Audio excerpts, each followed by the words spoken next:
Thank you, Mr. Speaker, for the opportunity to contribute to this petition. Clearly, the land question is a question that would commend listening to both parties, and especially where the church is involved, Mr. Speaker, sir. This is not a case, this is a case that would involve eviction within the law. That is one. But two, would also include considering questions of adverse possession and questions of ensuring that communities that have lived in church are able to get accommodation. And if acquisition is the way to go, land acquisition, then the body that does acquisition, the National Land Commission, would be involved within the framework of the Land Act 2012. Mr. Speaker, sir, I think, and why I support this petition, is that it is commonplace for communities to find themselves living in places, and, Mr. Speaker, sir, where in those places they live for a particular time, over 12 years, they claim rights, yet at the same time, those who claim ownership to those parcels of land also claim rights. So you have a conflict in ownership. Mr. Speaker, sir, of particular instance, and I want to cite this for the record. We have the land question in Kibos, almost similar to this question, of the Nubian community. A community that came to Kenya during independence, has lived in Kisumu County since independence, and only in 2021 was evicted from the land parcel that they occupy, and are now living as squatters in a place they have known as home since their birth. I will bring a similar petition which mirrors the same petition that we have today, Mr. Speaker, sir. Mr. Speaker, sir, the land question in this country must be taken seriously. Land is not only an emotive issue, it is at the very center of life. And it is important that the agencies that deal with land take community problems and community complaints seriously.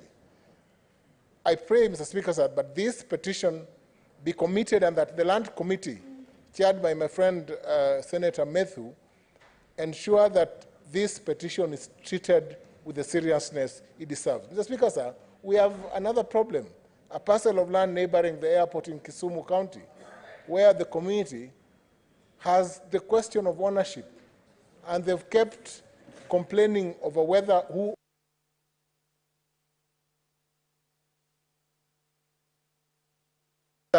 time is up. Thank you, Mr. Speaker, sir. Senator Mngatana.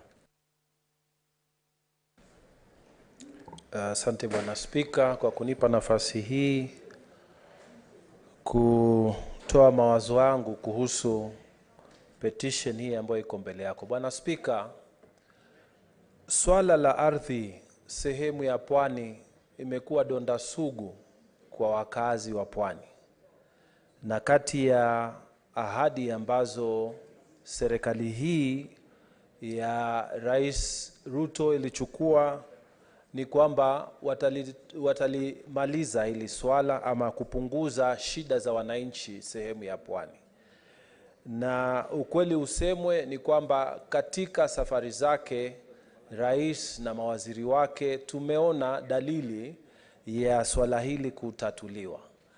Kwa hivyo ni jambo la kusikitisha sana kusikiza kwamba sehemu ya Mgange, Taita Taveta County, ambapo wananchi wengi, Bwana Spika, unajua wanakosa ardhi kwa sababu kuna mashamba makubwa ambayo yameshikiliwa na mabwenyenye. Bwana Spika, tunashangaa sana kusikia kwamba kanisa na wananchi wanakosana kuhusu ardhi yao ya tangu jadi. Kwa hivyo tunataka kamati ya ardhi kupitia mwenyekiti wao walichukulia kwa uzito ili swala, kwa sababu sehemu ya pwani iko na rekodi mbaya kuhusu watu kunyang'anya watu wengine ambao ni wachochole, ambao hawana nguvu, wakanyang'anywa mashamba yao ama kukoseshwa haki zao za kiardhi. Kwa hivyo nasimama kusupport hii petition na ninaomba kamati hii itatue swala hili haraka sana. Na ningependa pia wakati kamati hii inaangalia hili swala, Bwana Spika, na waomba sana watembelee sehemu hiyo, kwa sababu sehemu ya Mugange, Bwana Spika, ni sehemu ya milima, na ukisikia mtu amechukua ekari 1000 sehemu za milima, basi wale wananchi pale walipobaki wamebaki na mahali pachache sana. Kwa hivyo tunaomba wafanye hii kazi wakiwa wametembelea sehemu za Mugange, wasifanye Nairobi, wajionee wenyewe hali ya maisha ya wale wa Taita ambao wanaishi huko juu. Asante sana Bwana Spika. Senator Dulo.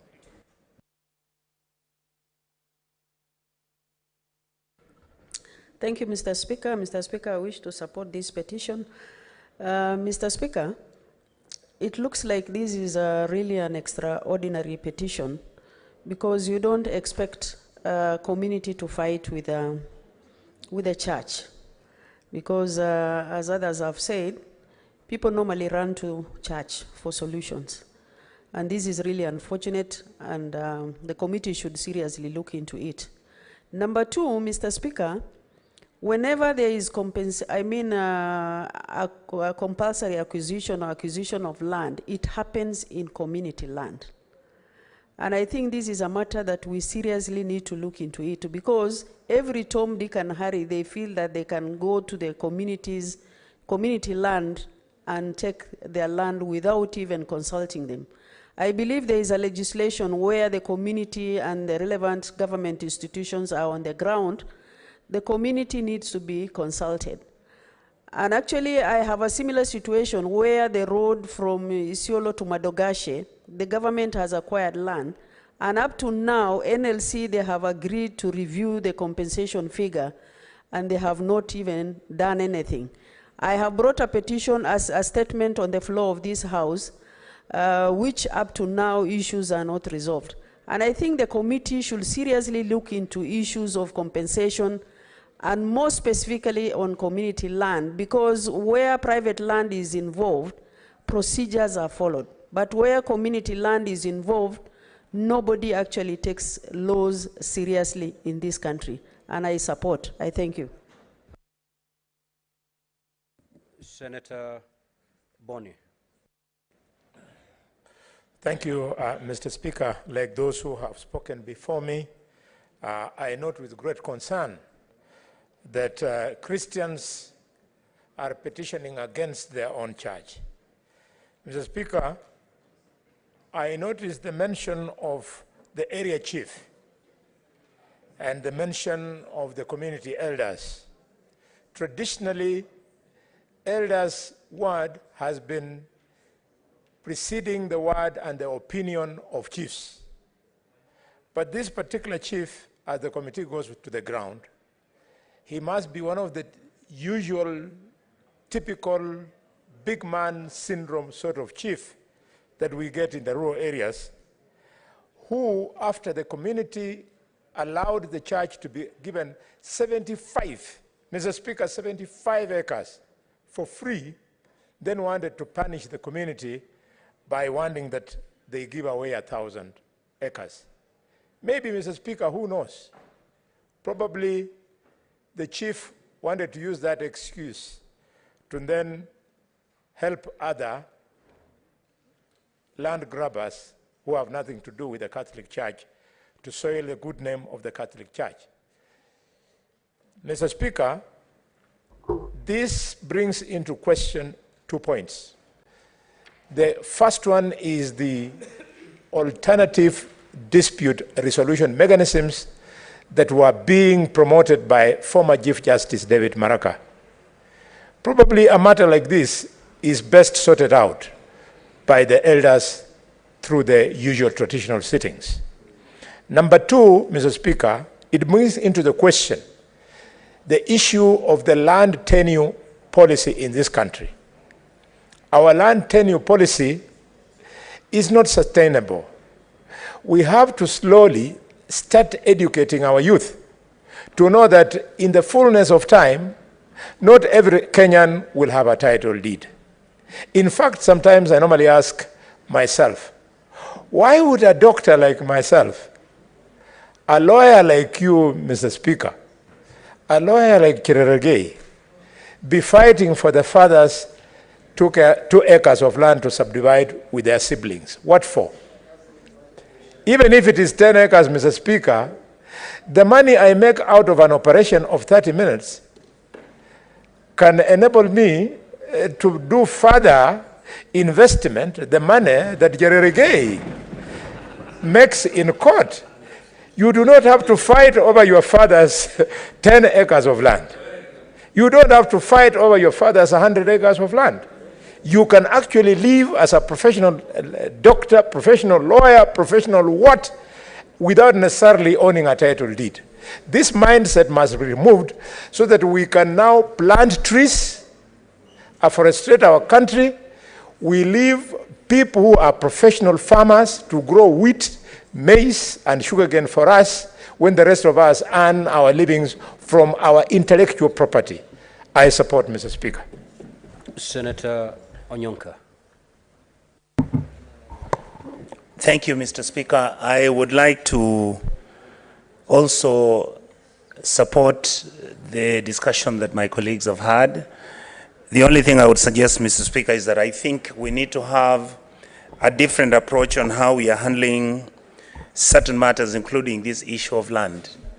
I think as our committee may be sitting down, and that's the Lands Committee, and my brother, Honorable Methu, is the chair, even when this might be a matter that the committee would want to handle in piecemeal form, because there are various matters known as land, which are questionable and which have raised very pertinent issues.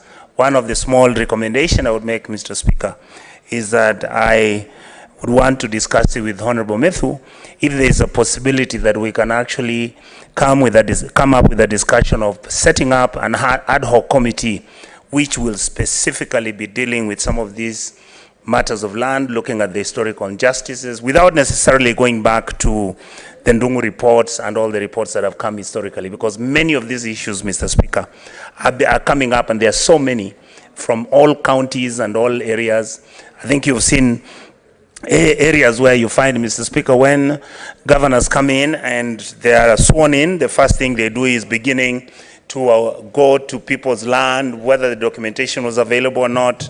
Some will say people who have this land are actually trying to steal the land, that it was not theirs, and all that kind of stuff. I think we need to create a semblance of order. And Mr. Speaker, one of the matters that I'm curiously watching the KK regime, and especially President William Ruto, is for us to have a system that is based on GPS spatial planning, where pieces of land and land which is owned in this country. What is the point of order, Senator Boni? Speaker, I raise understanding order number 105. Did you hear the Senator of Kisii call the administration of Kenya Kwanza, headed by President William Ruto, as a regime? Could he table evidence to demonstrate that the administration is actually a regime? What we have is the popularly... Order, Senator. Senator Boni. Yes. Kindly take your seat. Senator Onyonka, proceed to conclude your comments. Thank you, Mr. Speaker. I would want to... Thank you, Mr. Speaker. I think Boni must have had a very bad lunch today. And he says he did better than Honorable Speaker. Boni says he did better than Honorable Sifuna. I doubt. What is the point of order? With those few remarks, thank you, sir. Point of order, Mr. Speaker. Just take your seat. The honorable No, member the Speaker has not. You are not the Speaker. Stop shouting. Senator Cherargei. Senator Sifuna. Yes. Senator Sifuna, please. Yes. There is only one chair, and that chair is me. Senator Cherargei, proceed to make your comments on the petition. Mr. Speaker, under the meaning of, as I make my comment, under the meaning of the dictionary, regime means an authoritarian regime, Mr. Speaker. Mr. Speaker, However much you shout, this is not a marketplace. You must listen to what I'm saying. Order members. Senator Chirange, I gave you the floor to I'm proceeding, Mr. Speaker. comment on the petition. I'm commenting. Proceed. Mr. Speaker, the government we have in place is God-chosen. And it is a government that is not a regime. Regime is a wrong denotation of what the regime means. It is authoritarian. Mr. Speaker, what I wanted to say on the aspect order members. Order. On the aspect Senators, kindly allow the senator to make his comments on the petition as presented by the chair. Thank you, Mr. Speaker, for that protection. Mr. Speaker, what I want to say is that I agree that the issue of land is an emotive issue. And my law lecturer, Professor Tom Ojenda, will tell you in the book of conveyancing that land is an emotive issue, Mr. Speaker, because Professor Tom Ojenda, who taught me land law and conveyancing, wrote extensively about conveyancing matters in this country. Mr. Speaker, and he begins that land is an emotive issue. Every African, Mr. Speaker, especially from where I come from, if you do not have land, you are nobody. You are not a man. Apart from other qualifications, Mr. Speaker. Mr. Speaker, I want to encourage communities to use alternative dispute resolutions. And we have established a mediation center in this republic, Mr. Speaker, especially on land matters. I'm happy, Mr. Speaker, when you look at Kimasa's quarters in Kapsabet law courts, they have won a case against Africa Produce of 350 acres. They choose to use a judicial process, Mr. Speaker. One of the commitments of President William Ruto's government has been to ensure that no Kenyan should be evicted unlawfully. More so what we call infrastructural evictees, Mr. Speaker. Mr. Speaker, I want to urge these communities. The church is part of the community is the church, Mr. Speaker, and therefore these prayers that has been put in place, Mr. Speaker, is very important. And the issue of land, Mr. Speaker, we need to be careful because there is a dangerous disease, Mr. Speaker, that continues to be a cancerous in this country. It is a disease called grabiosis. When you go, most of the road reserves have been grabbed, Mr. Speaker. Even when you drive all over, the people have built even next to the road reserve, Mr. Speaker. And yet when there is compulsory acquisition being done, Mr. Speaker, at the end of the day, the government ends up paying for its own land, which is public, Mr. Speaker. Mr. Speaker, I want to urge the committee led by my young brother and the last born of the Senate, Senator Medhu, Mr. Speaker, to ensure they look into the issue of public land, Mr. Speaker. And we must even, Mr. Speaker, look at some of the people who have grabbed public facilities, including Kisumu molasses plant, Mr. Speaker, the other areas that we have one around, Mr. Speaker, in Kisumu, next to the airport, Mr. Speaker, areas that we are having here in Nairobi, Mr. Speaker, even the Senate and even the Parliament, Mr. Speaker, we must look at the title. And I want to urge, Mr. Speaker, that even the primary schools in this school, we had the famous Ruaraka Rand scandal, Mr. Speaker. Allegedly, the former minister was mentioned widely, Mr. Speaker. We need these people to be arrested so that we don't see the issue of land historical injustices, Mr. Speaker. We want them to be arrested, Mr. Speaker, so that we can ensure we protect the sanctity of title deed, Mr. Speaker. Because we don't want to reduce title deed into a tissue paper in this republic, where you are given a title, before you know it, there are many people who have title, Mr. Speaker. And that will be, I know, Mr. Speaker, where you come from. And you have been the governor of Kilifi County, Mr. Speaker, and the Speaker of this House. The issue of land historical injustices, Mr. Speaker, must and should be looked, because I know it affects the coastal area, Mr. Speaker. But I'm happy that being you part of the Speaker of this House and being a leader, Mr. Speaker, you have opportunity, Mr. Speaker, to ensure that issues of land historical injustice, not only in Nandi, Mr. Speaker. Finally, we have the issue of Talai land historical injustices. But when you go to Kericho, Mr. Speaker, and I normally say in this House, for the people who use choppers or sky team, as they call themselves, when you fly over Kericho and Bomet and Nandi, you think we are living in Canaan. We are not. Those tea plantations are stained with the blood, Mr. Speaker. The owners are drinking tea somewhere in London, Mr. Speaker, but we are suffering down there, Mr. Speaker. That matter must be put into, even here in Kiambu, Del Monte, Mr. Speaker, they must look at it, Mr. Speaker, because the great people of Kiambu have never benefited. The issue of land must be faced head on, Mr. Speaker. And I know that there are names there are names who are mentioned when people shatter, Mr. Speaker, and they are part of the people who have grabbed land in this republic. They must be prosecuted, they must be arrested, Mr. Speaker. With those very many remarks, I support this petition. Honorable Senators, we have expanded the time allowable for comments and in this petition. Before I call the chairperson for education, allow me to make the following communication.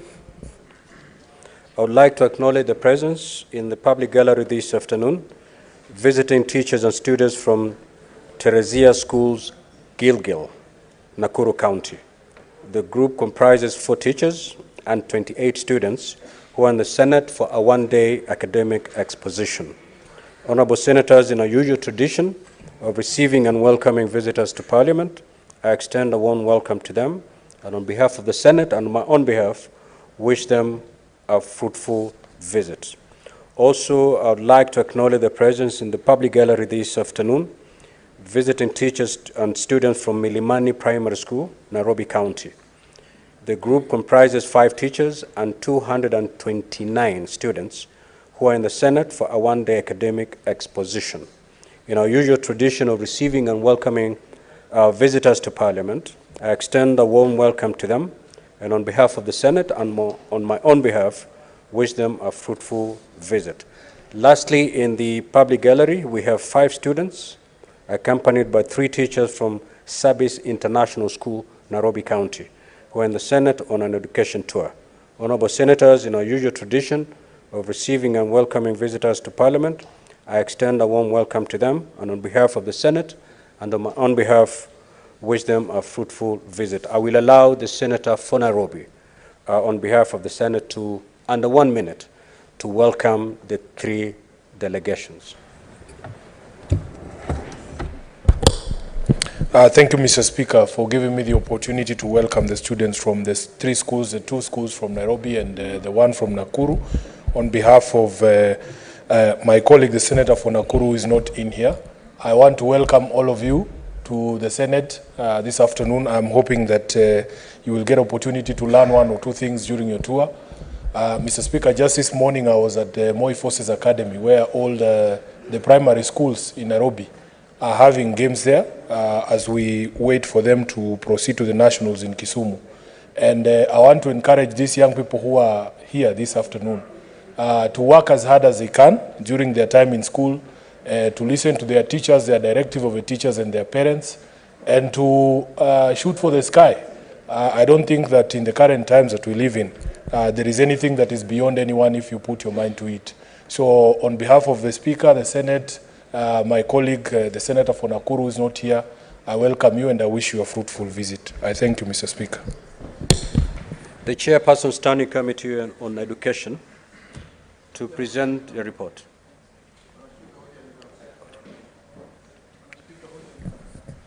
Now, Senator Mazayo, you know you cannot stand on a point of order on the issues shared with me unless you have a different matter. However, honorable senators, you will recall that sometimes last week, the minority leader rose to seek for a statement on the security of the senators on the minority side, pursuant to the withdrawal of their security. Now, that matter is urgent, and I want to implore upon the relevant committee, that is the Defense, Security and Foreign Relations Committee, to expedite in bringing that statement to the floor of the House. At any rate, directing that we get a progress report before we proceed for recess next week. It is so directed. Proceed. Thank you, Honorable Speaker. A petition report. Mr. Speaker, I beg to lay the following petition report on the table of the Senate today on 3rd August 2023, the report of the Standing Committee on Education on the petition concerning payment of pension to teachers who retired between 1997 to 2007. The Chairperson, Standing Committee on Education. Mr. Speaker, sir, let me just summarize the issues under this petition. Just on issues concerning this petition is a matter concerning teachers who retired between the year 1997 to 2007. And I want to thank the committee, particularly and the petitioner who brought this matter before the committee, Mr. Philip Kato. And as a committee, we deliberated on the issue, involve all the stakeholders, particularly the Kenya National Union of Teachers, NAT, the Kenya Union of Primary Education Teachers, KUPPET, the Retired Benefit Authority, RBA, the Chief Executive Officer of TSC, and the Cabinet Secretary for National Treasury and Economic Planning. Mr. Speaker, sir, the committee deliberated on the matter, and out of the claims of teachers who had a problem of not being paid their arrears and their pensions, the number of 23,487 teachers whom they had a problem on their payment of their pension, we engaged the stakeholders, and later we engaged the Ministry of National Treasury, whom just the other week came to the committee and confirmed that they have paid quite a substantive number of teachers this pension, and the rest 1,300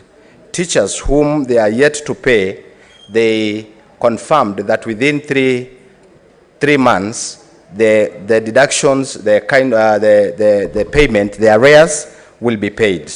So I want to lay this report to the floor of the House as a concluded report by the committee. Thank you, Honorable Speaker. Next order.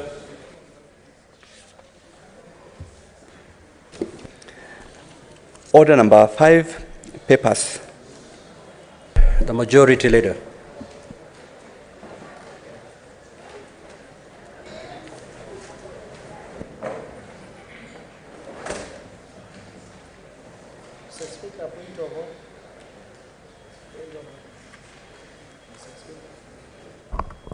Senator Chirang'e, you know you can only raise on a point of order if another senator is on the floor and contributing. No, just have a seat, Senator. Mr. Speaker, sir, I beg to lay the following papers on the table of the Senate today, 3rd August 2023. 1. The Kabari Springs Catchment Protection Area, Order Legal Notice number 104 of 2023. 2. The Kajulu Hills Catchment Protection Area Order, Legal Notice number 105 of 2023. 3. The Manguo Swamp Groundwater Conservation Area Order, Legal Notice number 106 of 2023. And 4. The Marura Ewaso Narok Swamp Catchment Protection Area Order, Legal Notice number 107 of 2023. I beg to lay. Thank you. Next order, Clerk. Order number 6, notices of motion. Order number 7, questions and statements. Now, honorable senators, before we prosecute that order, I'd wish to, pursuant to Standing Order 45-2, to move to rearrange the sequence of today's order paper. Honorable senators, if you look at today's order paper, the order number 9 and 11 are very urgent. We need to pass this motion. We also need to push the order number 11 to division so that we can be able to undertake division on it next week before we proceed on recess. I will therefore be seeking to in this order that we move straight away to conclude debate on order number 9. We conclude debate on order number 11 so that by next week we can move them to division before we break for our recess. After we are done prosecuting order number 9 and 11, we can then come back to questions and statements. But at least we will have moved these two orders to the level that we can be able to conclude on them next week. Clerk, kindly proceed in a manner.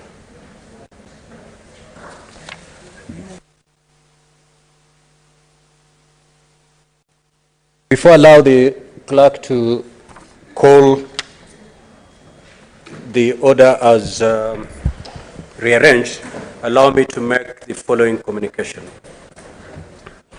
Now, honorable senators, the Commonwealth Parliamentary Association, CPA, is an international organization that brings together parliamentarians from over 180 parliaments and legislatures of countries and territories and within the Commonwealth community.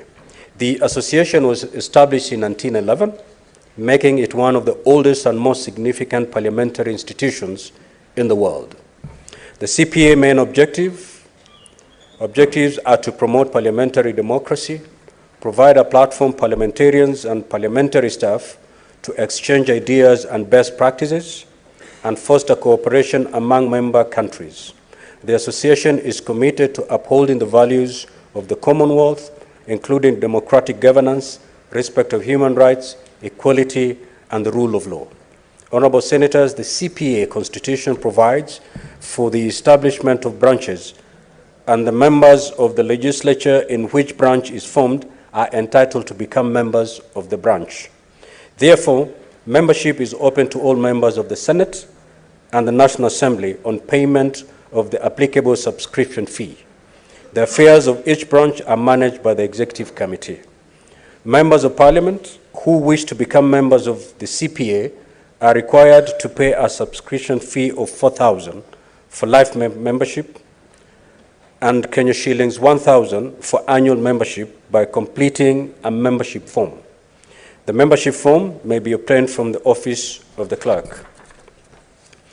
Honorable Senators, in accordance with the rules of CPA Kenya branch, the branch is required to hold the annual general meeting to, among other things, hold elections of members of the Executive Committee. For this purpose, the joint presidents have convened a meeting scheduled for Thursday, 10th August 2023 at 10 a.m. in the National Assembly chamber. The elected members of the Executive Committee will have the responsibility of steering the branch towards achieving the objectives of the association. The Executive Committee members will be chosen based on their expertise and dedication to the principles of the association. It is essential to elect individuals who can represent the interests of Kenya and contribute meaningfully to the CPA's collective efforts in promoting democracy, good governance, and respect for human rights and the rule of law. The available slots are 12 to be shared on a 3-5 ratio between the Senate and the National Assembly. In this regard, 5 members will be drawn from the Senate and 7 will be drawn from the National Assembly. Interested members will be expected to be members of the association, and only duly registered members will be eligible to participate in the elections. Honorable Senators, I therefore take this opportunity to bring this matter to the attention of all senators and encourage senators to join, for those who haven't done so, and also to invite interested senators to tender their applications for the election to the Executive Committee through a written notification to the Office of the Clerk before Tuesday, 8th August 2023. I thank you, Honorable Senators.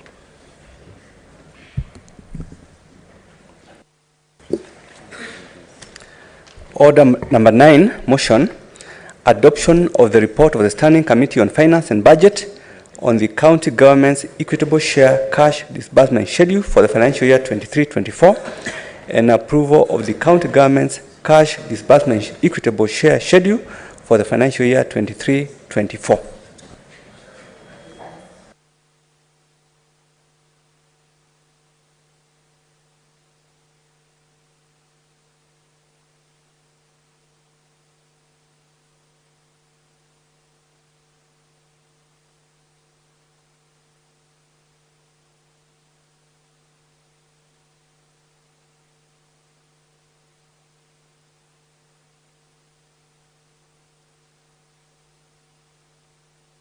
Now, before debate was interrupted on Wednesday, Senator Muma was on the floor, and she had a balance of 15 minutes.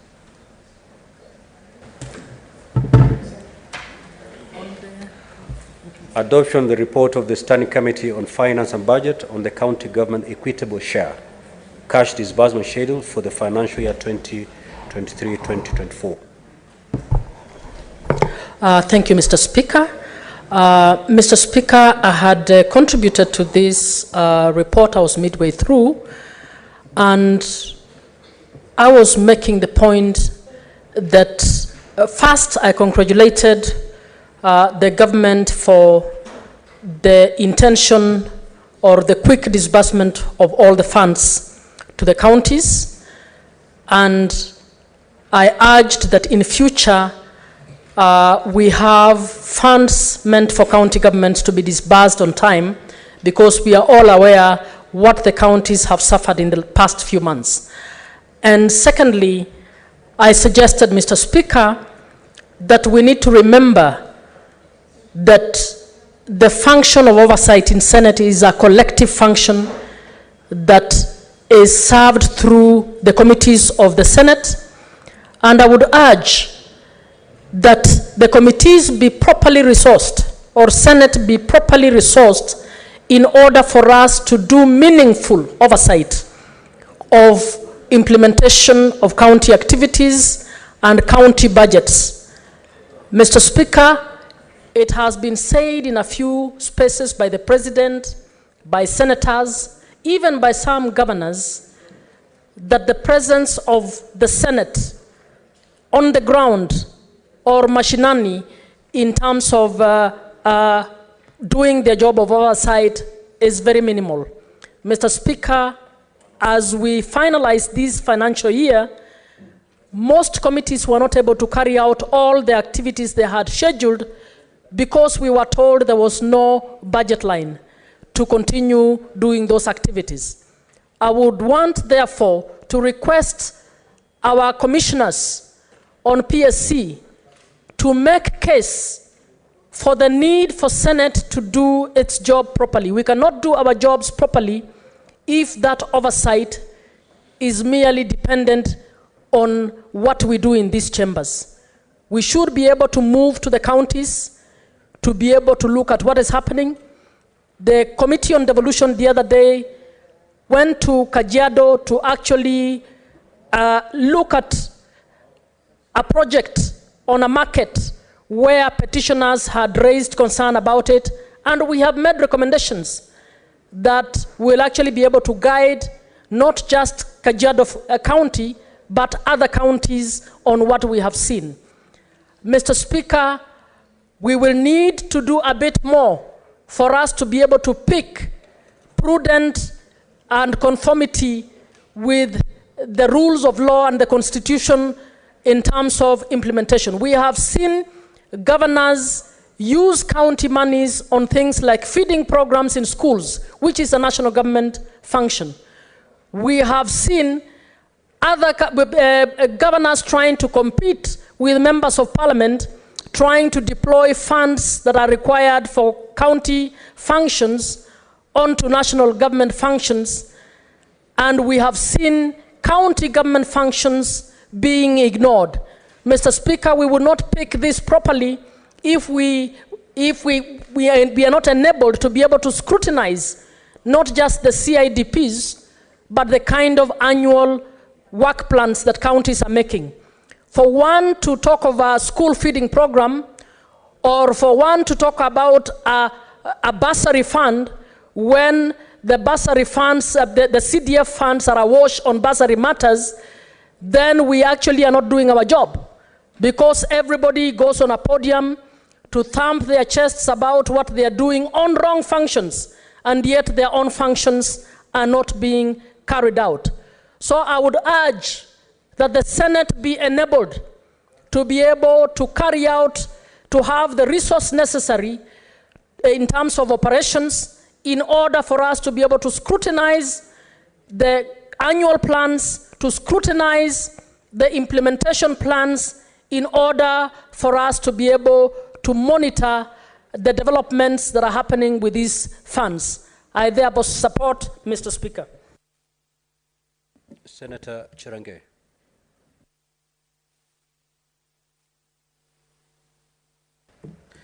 Thank you, Mr. Speaker. I rise to support this committee report by the Finance and Budget, Mr. Speaker. Mr. Speaker, from the onset, I want to thank the President, His Excellency Dr. William Ruto, because when he was campaigning, he made a commitment that he will support the devolution, Mr. Speaker. I remember most of his competitors doubted that, but he has proved them wrong. Mr. Speaker, because historically, and Senator Stewart Mazzaya is one of the oldest and ranking member of this House, apart from being minority leader, there is no time that counties have received their cash disbursement on time. Mr. Speaker, you being a former governor is well versed on this issue. Historically, and this has been the excuse where governors would go to funerals, would go to Arambes, especially my governor would say money has not been released. When Wananchi ask why are the roads bad, why are the drugs not there in Kapsabet County Referral Hospital, Kabiyet Referral County Sub-County Hospital, Mosoriat, or any part of Nandi, be it Tindred, Maraba Hospital, Mr. Speaker, the roads in Kapkulumben and Bokovala, among other areas, Mr. Speaker, the governor has always says the money has not been released. I'm happy with the comment that the president made while he was in Lamu. And he said he has released money to counties, and now it is the business of governors to deliver. I think the biggest elephant in the room, and we have considered, Mr. Speaker, even during Public Accounts Sitting Committee, including CPIC, where my brother, Senator Godfrey Otsosi is the chair, has been delayed cash disbursement by the National Treasury. Mr. Speaker, under Article 219 of the Constitution, it says the county share of revenue raised by the national government shall be transferred to the county without undue delay. Mr. Speaker, this is very important because if it is not released on time, it will affect the service delivery, Mr. Speaker. For example, Nandi, out of 7.3 billion, 05-294-003 that will be dispersed in the financial year to Nandi County, financial year 2023-2024, Mr. Speaker, I'm happy that my county has received in June 620,949,993. And in this month, Mr. Speaker, my county has received 584,423 and 523 has gone to Nandi County. In total, in 2 tranches, Mr. Speaker, Nandi County has received over 1.2 billion shillings in 2 months, Mr. Speaker. But when you go to ground, they say if you took a ground different, Mr. Speaker. It is raining in Nandi, roads are not passable, there are no drugs, Mr. Speaker. I think we need to be serious and urge county governments, Mr. Speaker, that they need to do their job. This money is not money that belongs to the governor or county government. It belongs to the great people of Kenya and the great people of Nandi, Mr. Speaker. 122 billion in 2 months, Mr. Speaker. I think we need to agree as a committee, Mr. Speaker, that as a Senate we must be proactive, Mr. Speaker. When we walk around, Mr. Speaker, most of the time, wananchi ask us, what is Senate doing about plundering of resources? What is Senate doing that money can be used? Mr. Speaker, as a Senate, and I want to urge Senate Finance and Budget Committee to sometimes invoke Article 225, where counties have not used money in a transparent way, Mr. Speaker. I say there, and I don't fear to contradict myself, Mr. Speaker, that EACC is the biggest impediment in the fight against corruption in this country. When these issues are reported, especially pilferages of resources in counties, Mr. Speaker, EACC go and meet governors kwa nyuma ya tent, Mr. Speaker. And that is why, up to now, the fight against corruption in this country, Mr. Speaker, has been a joke, especially in county governments. Mr. Speaker, we have created 47 billionaires and millionaires because they are plundering the resources that is meant for counties, Mr. Speaker. I want to ask point number 2, Mr. Speaker, that the finance and budget, and as where Senator Roba is the chair, should look at a possibility of stopping the money under Article 225 that goes to counties, Mr. Speaker. Mr. Speaker, another point that I wanted to make, Mr. Speaker, is on the pending bill. Mr. Speaker, as we talk, why would it be? And counties have procurement plans, Mr. Speaker. Mr. Speaker, the pending bills that you are talking about are less than 1 million. They are 500,000. They are 2 million, Mr. Speaker. These are poor Kenyans. These are young people. Their LPOs, Mr. Speaker, have been financed by banks through a loan, Mr. Speaker. Can you believe from 2013, Mr. Speaker, there are people in counties that are still being owed, Mr. Speaker, 500,000 up to date, Mr. Speaker. I think I agree that we need to pass the Prompt Payment Bill Act, Mr. Speaker, so that when you supply, there is a timeline of even 3 months for you to be paid, both by national and county governments, Mr. Speaker. Where do we get the pending bills? Mr. Speaker, it is interesting, as a Senate, and we must ask ourselves, we must prick our conscience. When you go to National Treasury, all money has been released to counties. But when you go on the ground, there are people still being owed by money. So where does this money go, Mr. Speaker? And that is why I say EACC has failed this country, Mr. Speaker, in the protection of devolution, Mr. Speaker. Mr. Speaker, another biggest challenge in counties, Mr. Speaker, number 4, is on the issue of incompleted projects, Mr. Speaker. Free advice, Mr. Speaker. Why would your predecessor find it hard to complete projects that you started, Mr. Speaker?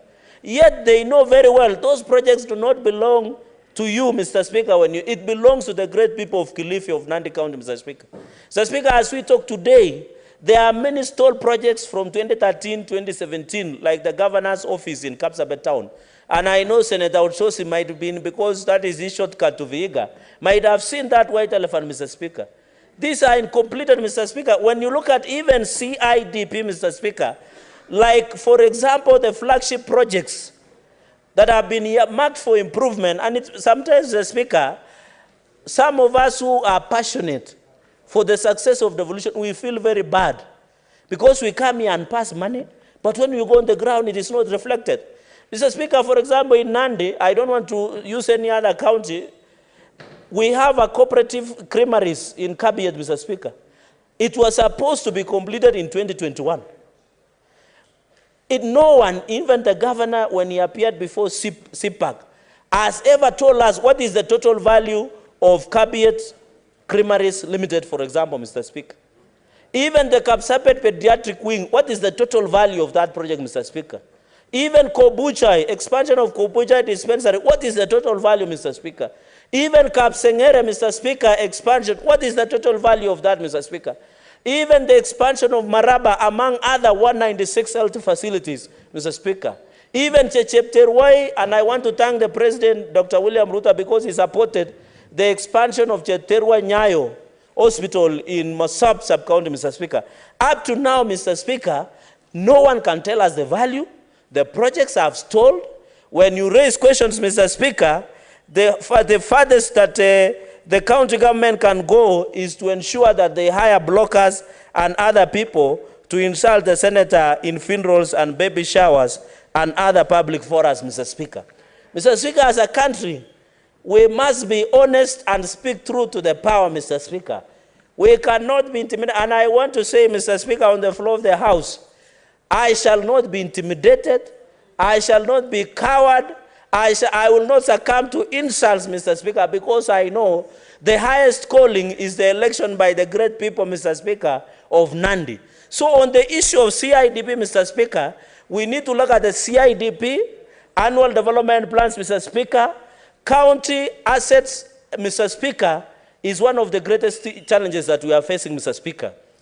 When you look at the county assets, Mr. Speaker, I am shocked that most counties do not have a complete asset register as we talk today, Mr. Speaker. There are many assets that have been acquired, Mr. Speaker. For example, in Nandi, we have acquired a tractor to prepare silage, Mr. Speaker. And this is interlinked with the on-source revenue, Mr. Speaker, in the quick succession. Where is the assets? For example, let me use an example in Nandi. Mr. Speaker, we have an asset called Kiborko Estate in Mgwen sub-county, Mr. Speaker.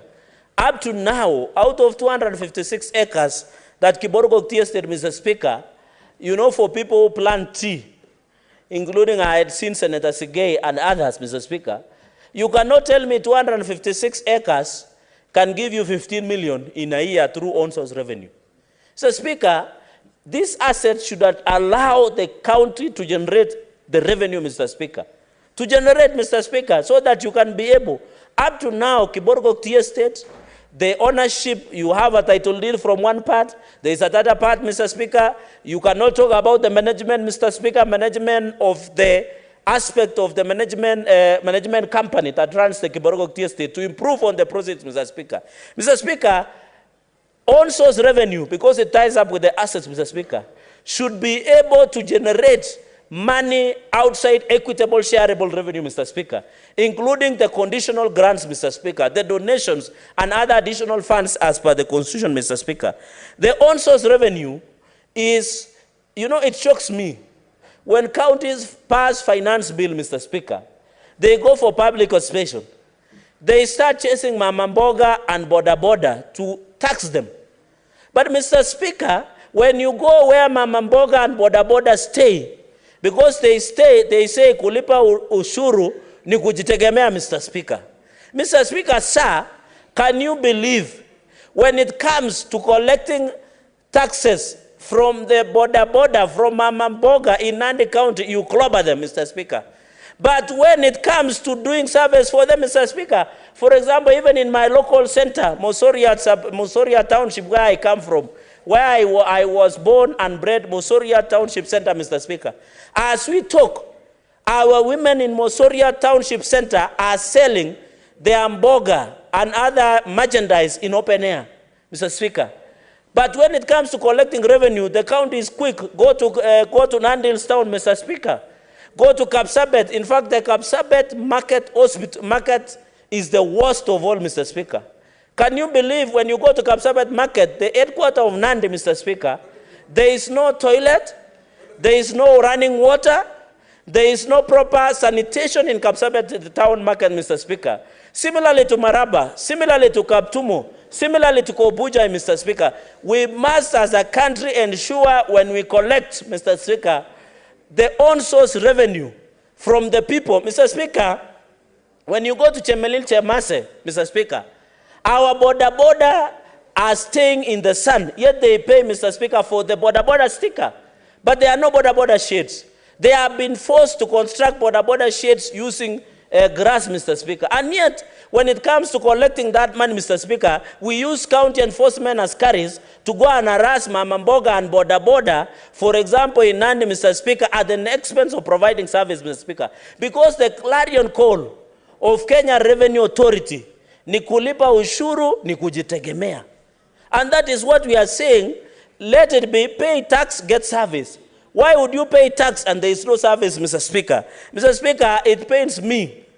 And I hope when we go to devolution, Mr. Speaker, I'll request the Committee of Trade to visit even Kapsabet Town Market, which is the headquarters, Mr. Speaker. I pity those women. Our women are very beautiful and hardworking in this country, Mr. Speaker. But when you go, there is no toilet, there is no water, there is no electricity. They cannot even, kujisitiri, how do you call it in English, Mr. Speaker? They don't even have dignity. I wish they could be motivated, Mr. Speaker, so that they work in a clean environment, they get water and electricity, so that when they are paying taxes, they dance and celebrate the way Kenyans are celebrating because of the Finance Act that the courts have allowed, Mr. Speaker. Mr. Speaker, we must be honest so that we motivate, Mr. Speaker. We must agree, Mr. Speaker, so that we can, and I can see minority side are very happy until they have gone to take tea, led by Senator Sifuna. Mr. Speaker, Mr. Speaker, let us be honest in this country. I saw even in Kingwal, our women roast maize.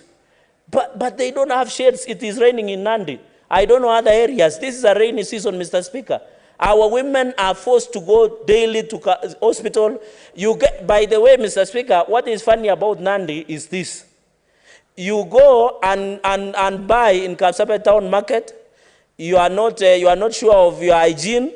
You get sick, you go to Kapsabet County Referral Hospital, there are no drugs.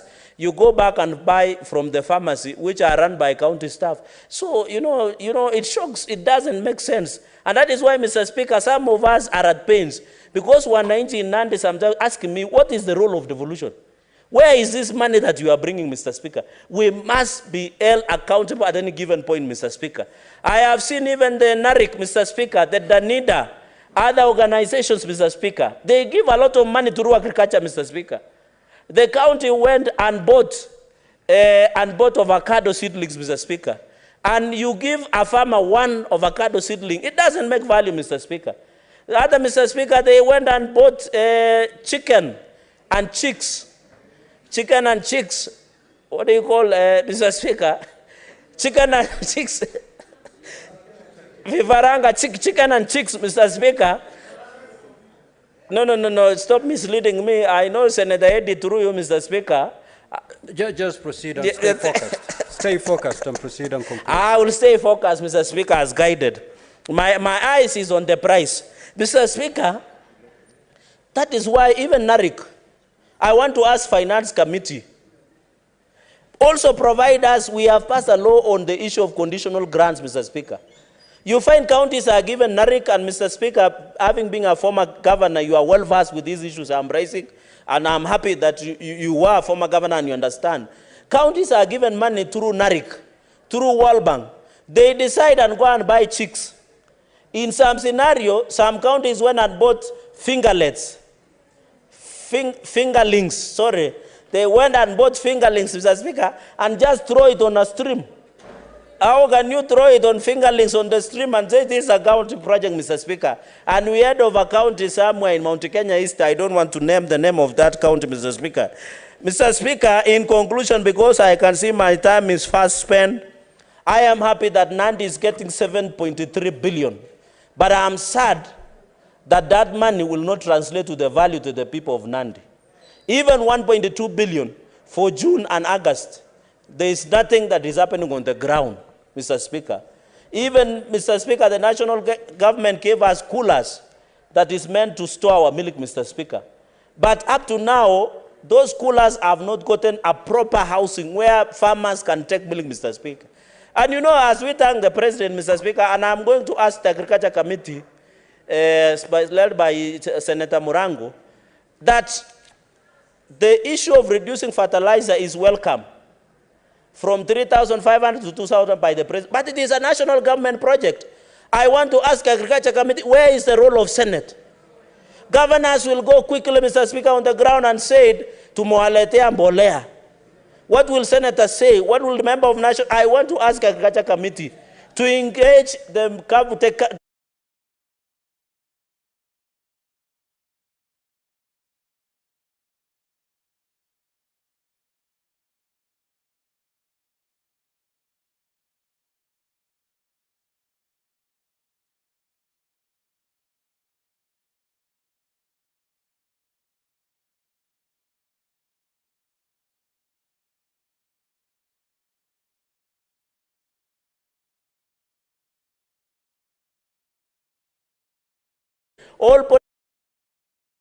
The governors will go and say, we have brought fertilizer.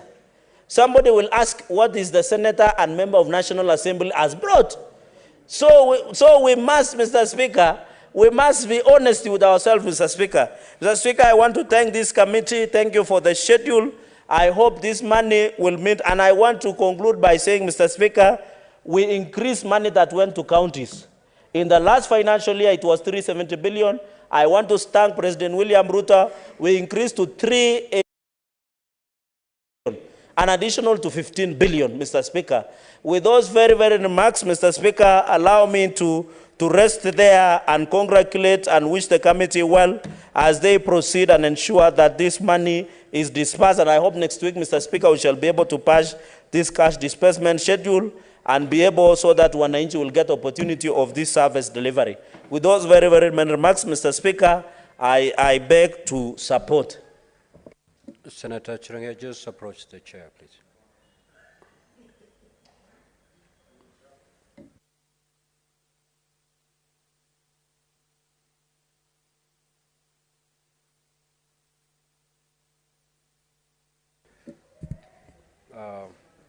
I called the Honorable Senator because he had an assignment to do, and he was supposed to table a report, which I'm told he did. He's just informed me that he tabled the report. Senator Edwin Sifuna.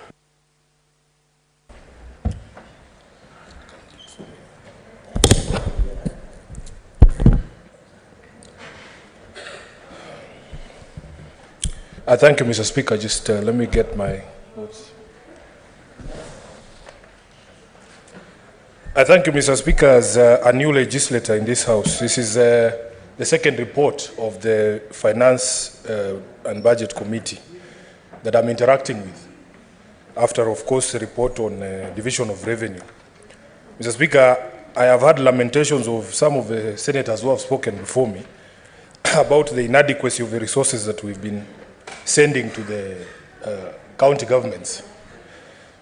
But the country needs to know that we as a Senate had an opportunity to increase the resources that Senator Perez, Tobiko, and Senator Essie, you can consult, yes, but not to disrupt the proceedings of the House. Yes, we as a Senate had an opportunity to increase the resources that go to our county governments. As I look at this schedule, as a senator of Nairobi, I can see, of course, that Nairobi has the highest allocation of about 20 billion shillings annually. I know from my calculations, Mr. Speaker, that if this House had agreed with the earlier report of the Finance Committee and voted for 407 billion shillings to our counties, Nairobi would be hitting almost 22 billion shillings. So, to hear lamentations from some of my colleagues who voted against 407 billion shillings, that just does not make sense for me. But, Mr. Speaker, I want to point to page 5 of that report. This particular schedule is stated by the committee to serve two things. First, by compliance with Article 219 of the Constitution, which expressly provides that the county's share of revenue raised by the national government shall be transferred to the county governments without undue delay and without deduction. Mr. Speaker, if you look at the schedule itself, it's not just about the amount of money that each county is getting. If you look at the top of that column, the first column at the top there, Mr. Speaker, there is a date that is provided for when these counties can expect that this money is going to be in their accounts. Mr. Speaker, county money, the money that counties expect under devolution, is not a favor. It is not a favor. It is a constitutional right. We Kenyans ourselves decided that we were going to have two levels of government and that we were going to finance both levels of government. Therefore, Mr. Speaker, what I usually say is that there should be no one who expects praise for doing what is the constitutional imperative. If sending money to the counties is a constitutional imperative, do not expect us to praise you for sending money to the counties. If you are doing a constitutional imperative, that is not something you have a choice in. Mr. Speaker, I have heard people here praising some quotas for saying, oh, money has been released to the counties. That is your job. That is the job of the executive, to ensure that our counties are financed on time. This schedule here, Mr. Speaker, once we pass the schedule, the people of Nairobi expect that by the 15th of July of this month and by the 15th of August next month, each of the counties will have received the monies that have been specified. Senator Sifuna. Yes, the Mr. Speaker. Senator Chirange wishes to inform you. I reject in total that offer. Mr. Speaker,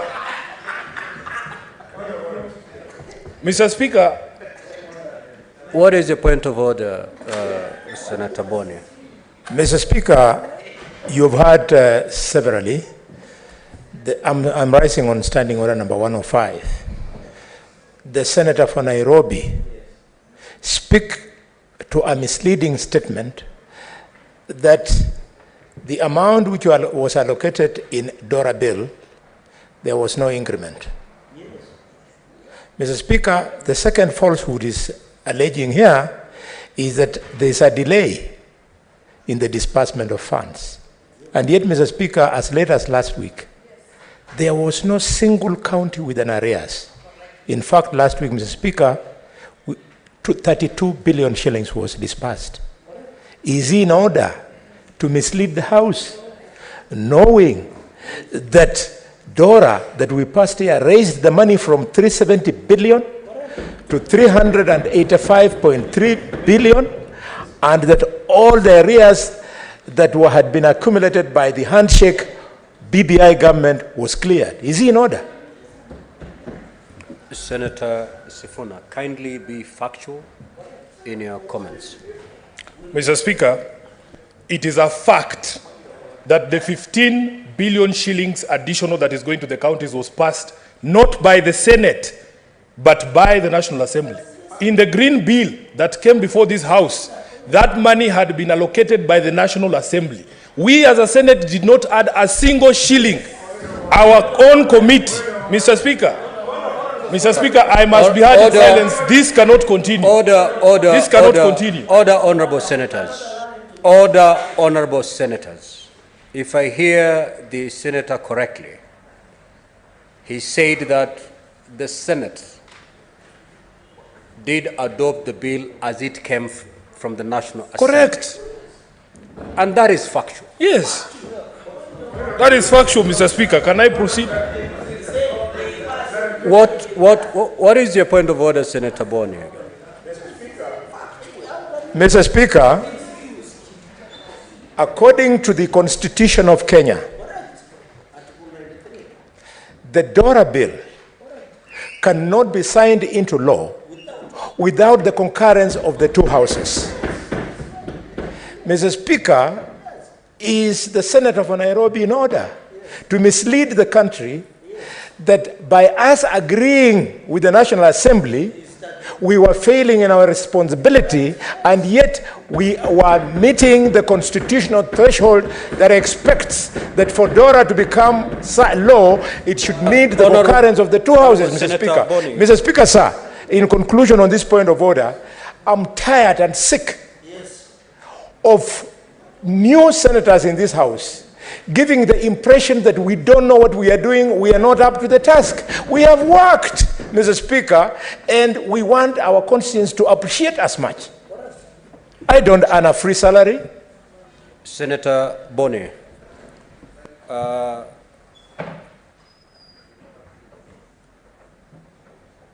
if I heard Senator Sifuna make his comments, this is what he said: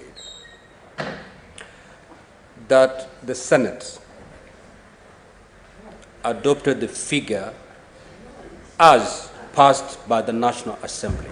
So there was concurrence of the figure between the two houses, which is factual.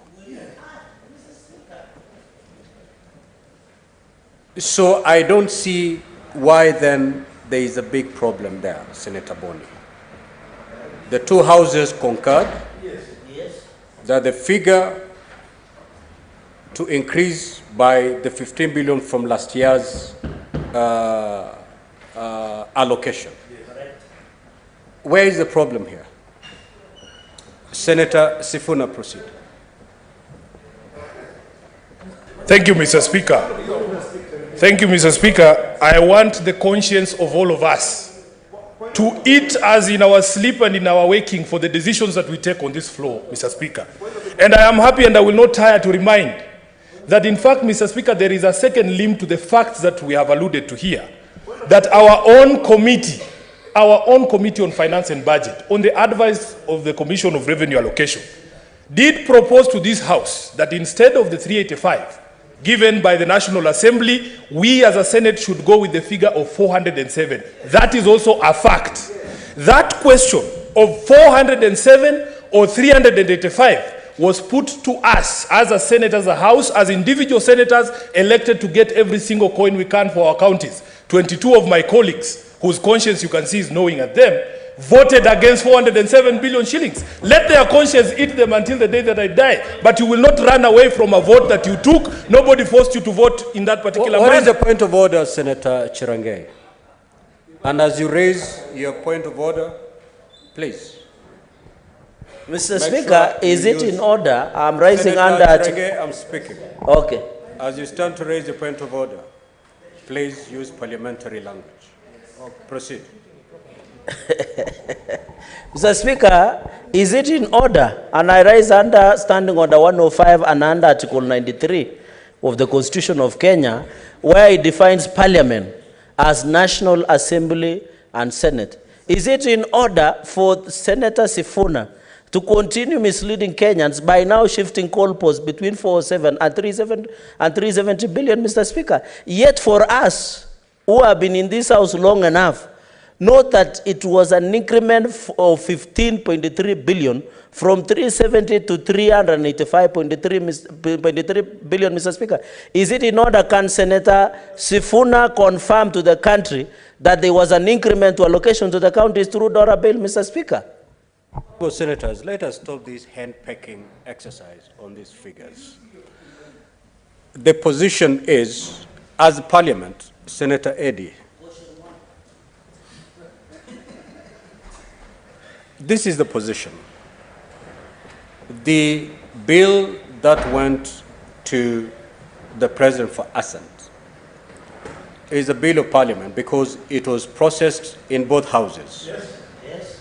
And upon being assented to, it became an act of Parliament. Yes. Meaning, yes, whatever increment of the monies as compared to last year is an effort, was a collective decision of both houses. That's why it's an act of Parliament. I don't know why we are still arguing on these very basic facts. Can you allow Senator Sifuna to conclude his comments in silence, please? And Senator Sifuna, be guided by the chair's observation on that particular matter. I thank you, Mr. Speaker. What I know is that I am required to comply with the standing orders in my debate. I have stated matters of fact. If those facts are things you are uncomfortable with, that is your own funeral. But I must state the facts as I know them. Mr. Speaker, let me proceed by saying... Senator Sifuna, are you saying if the chair is uncomfortable with those facts, then the chair should... No, I'm addressing you because I don't want to address the people who Senator are in Sifuna, discomfort. Just take to your comments, please. Mr. Speaker... Senator Chirangei and Senator Boni, allow the senator to conclude his comments. Mr. Speaker, if there is unparliamentary language that I have used, you need to point it out. I am just saying... Senator Sifuna. Senator Sifuna. Indeed, you've used unparliamentary language to the extent... Which one? To the extent that you've said for those who voted against, let their conscience eat. I think the Hansard will... Mr. Speaker, that is not unparliamentary. That is linguistic gymnastics which I'm allowed to perform on this particular floor. I know exactly what you're saying. So going forward, Senator Sifuna, refrain from using unparliamentary language. Mr. Speaker, I am going to find the most flowery language to describe what happened on this House. When the vote for division of revenue was Can the senator be heard put, in silence? Senator Chirangei, proceed. when the vote was put here, you had an option to vote yes, to agree with the committee, just like we have been asked. Under this particular... Mr. Speaker, can I please be heard in silence? Please. You've raised your concern. Senator Sifuna, our standing orders provide very clearly on how you should refer to your colleagues. You refer them as honorable senators. There are no people here, there are no guys here. We have honorable senators. I apologize for that, Mr. Speaker. I am going to look for the most flowery language to remind the distinguished senators on the majority side that your conscience will follow you and the decisions that you take on this floor are public. Mr. Speaker, we have another opportunity. There is another report of the Finance Committee here.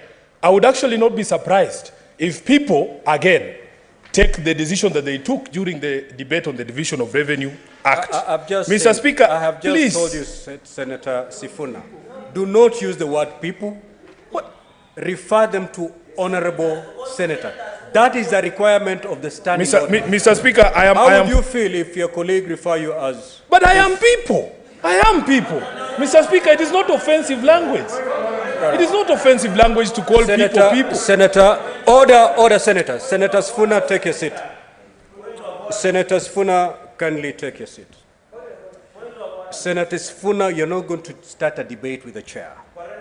You know exactly what amounts. It amounts to a disorderly conduct. And the consequences are very clear. You're a person, you're a people. But that is the language that is allowable outside the doors of these chambers. As long as you're in this chamber, you shall refer to your colleagues as honorable senators. Kindly proceed. What is your point of order, Senator Bond? Yes, Mr. Speaker. Mr. Speaker, understanding order number 122, and Mr. Speaker, sir, allow me to read, that speaks to disorderly conduct. Yes.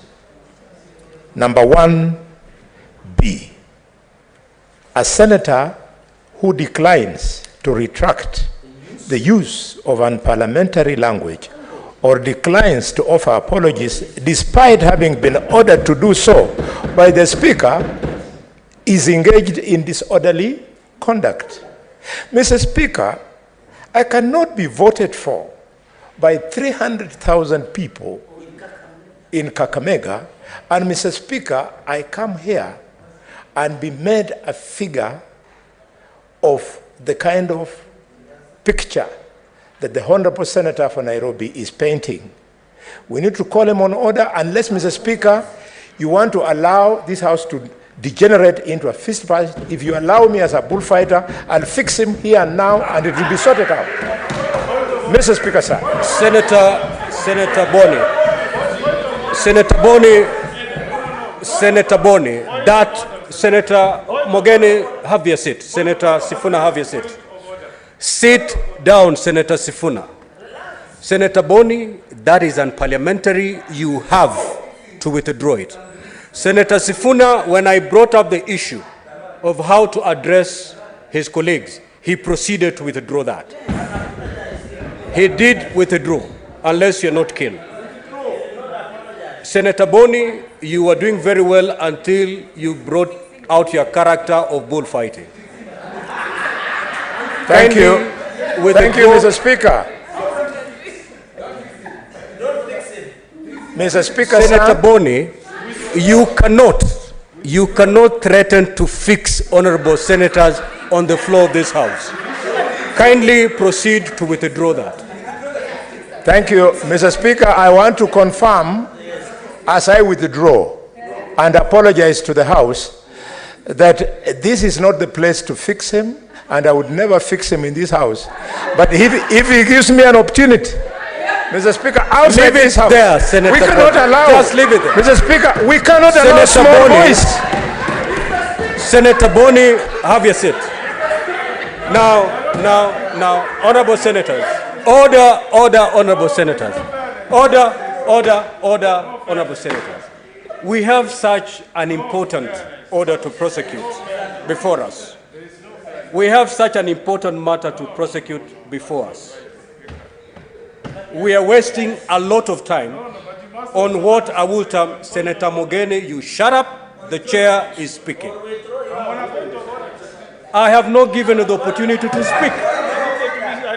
Senator Mogeni, you're out of order and I'm calling you to order. Then wait for the chair to give you that opportunity. You persist, you know exactly what will befall you. Now, honorable senators, we have such an important matter before us. We are taking a lot of time, seriously on frivolous, if I will say, points of order. Senator Sifuna, the way you're making your comments, you're inviting unnecessary points of order.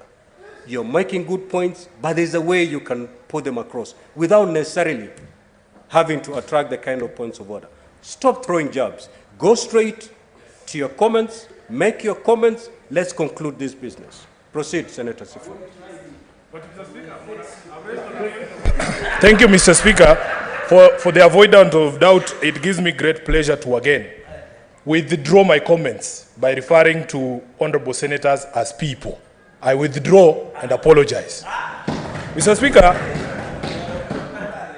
Speaker, what I want to make clear is that there is no point in us having a conversation in this particular house or debate in this house if we offend people's sensibilities, even when we are within the rules. Then we cannot have a debate because some people are uncomfortable when history is revisited. But let history judge all of us. I have no problem with that. The point that I was making, Mr. Speaker, is that all these lamentations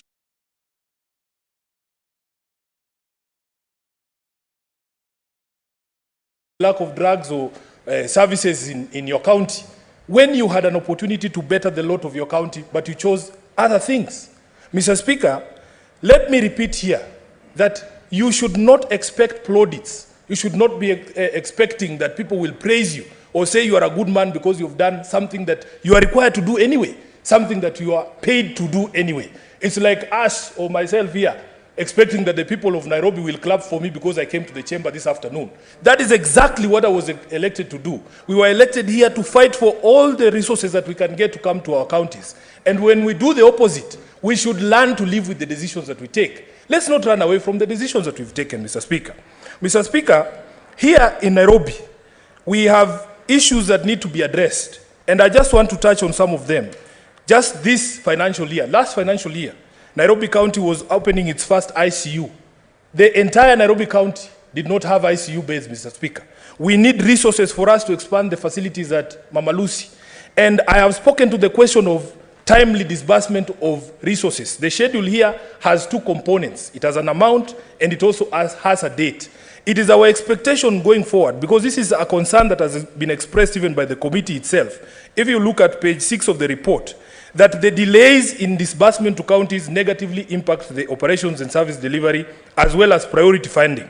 Our governor here has set upon an ambitious plan of feeding kids in school, and it is costing us as a county about 800 million shillings per year. And Mr. Speaker, that is just for a fraction of the school-going children, because this amount that he is using for this particular program is only for the kids in public schools. A large majority, a large proportion of the students in Nairobi are not in public schools. They are in what we call semi-formal schools.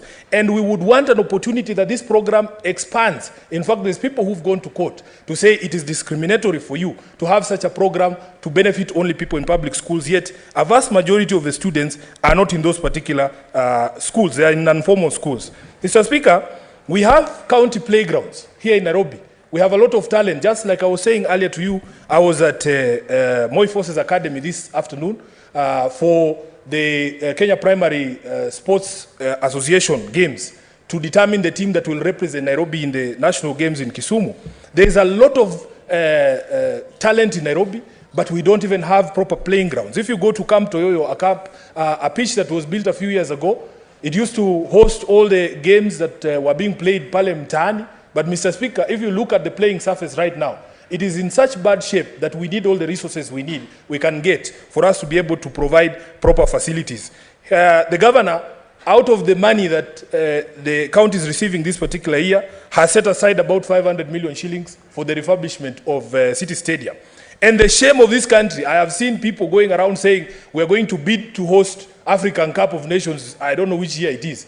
You know for a fact you are lying to Kenyans. You don't have the facilities to do these things. If Kenyans elected truthful leaders who kept their word, we would be enjoying the 6th stadium that we were promised in 2013. But right now, we are just wallowing in this miasma, people lying to us that we're going to host continental games when every Kenyan knows it is not going to happen. Mr. Speaker, out of my experience in the Parliamentary Accounts Committee, Mr. Speaker. Senator Sifuna. Yes. Would you wish to be informed? By Absolutely never. Absolutely never. Mr. Speaker, one of the things we experienced in the Parliamentary Accounts Committee, when we had a conversation... What is the point of order, Senator Chiranga? Mr. Speaker, I'm rising under Standing Order 101 and 105 because the Senator, is it in order for Senator Sifuna to indicate that this country has never hosted a continental event, sports event? Yet Kipchoge Keino Classic was done in Eldoret, and also several, it was done, all African Games was done here, the athletics was done here in Kasarani. Is it in order for him to mislead the great people of Nairobi and Kenyans by alleging that this country has never hosted or held, Mr. Speaker, the events? Is it in order? Order. Senator... And World Rally Championship, Mr. Speaker. Senator Chirangei, when your colleagues are speaking, it's good to pay attention. So that when you raise on a point of order, you raise on a point of order on the speech that they've made. I do not see how your point of order is warranted as far as the speech by Senator Sifuna is saying. He never... I did not, unless the Hansard bears us witness, I did not hear him say that as a country we have not hosted continental events. He alluded to just one event that as a country would wish to host. That is the AFCON. Okay? And he said, with the state of infrastructure we have, we may not be able to do that, but we could have been able to do that had we started this journey in 2013. That's what I got to understand from the Honorable Senator. Senator Sifuna, what is the point of order, Mogeni?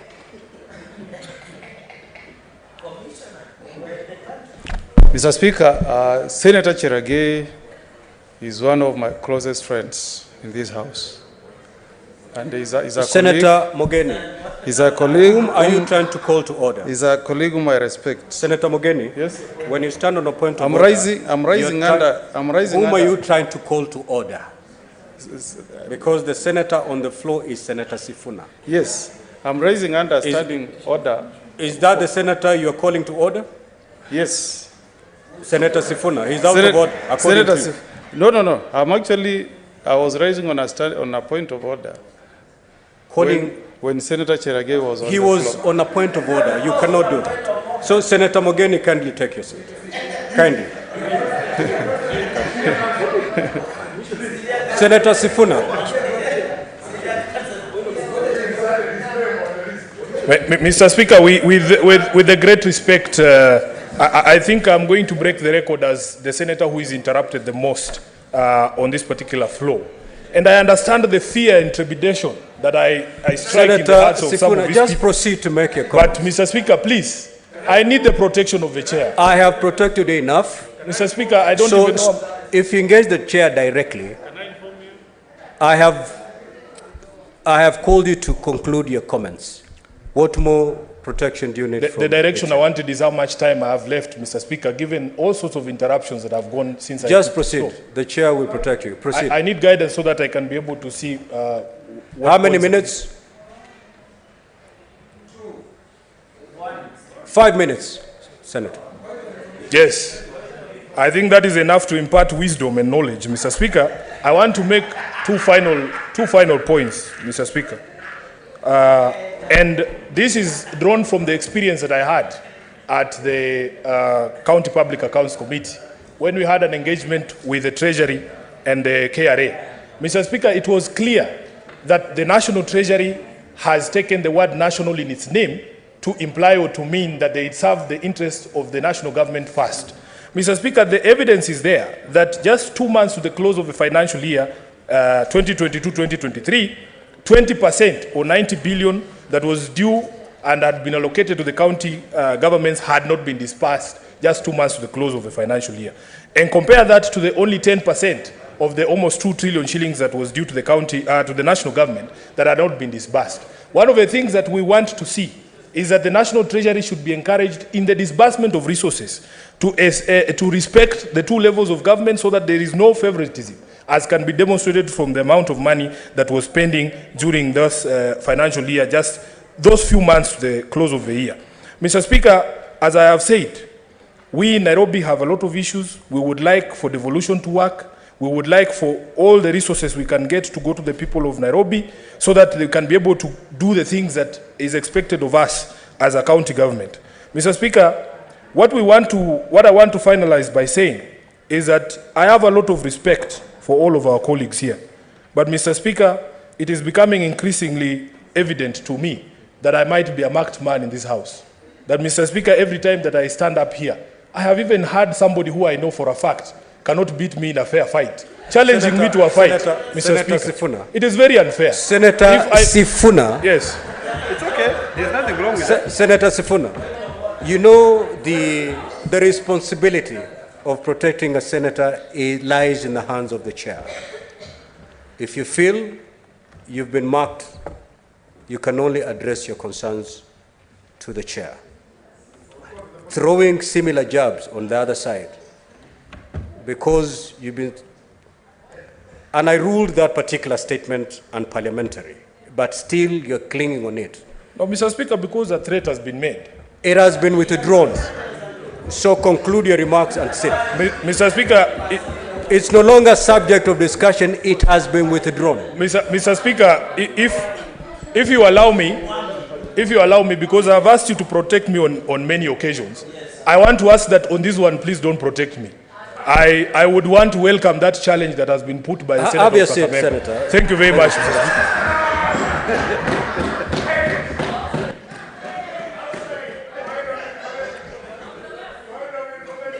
Speaker. Honorable Senators, Senator Sifuna, you know, you've alluded to the fact that you're the senator who attracts the most points of order. And you remember when you're contributing, I cautioned you, asked you the way you're contributing may either open yourself to these points of order or it may insulate you from these points of order. Your parting shot clearly is unparliamentary and uncalled for because you're responding to a statement that is no longer part of the record of the Senate. It has been withdrawn. Why then proceed to respond to it? So the way we debate will either allow your colleagues to give you silence as you prosecute your comments, or it will open a lot of points of order, just the way you contribute. So look into your eyes before you look into the eyes of your colleagues. But otherwise, the chair will be here to give you what it gives to all other senators, protection. Senator Karungo.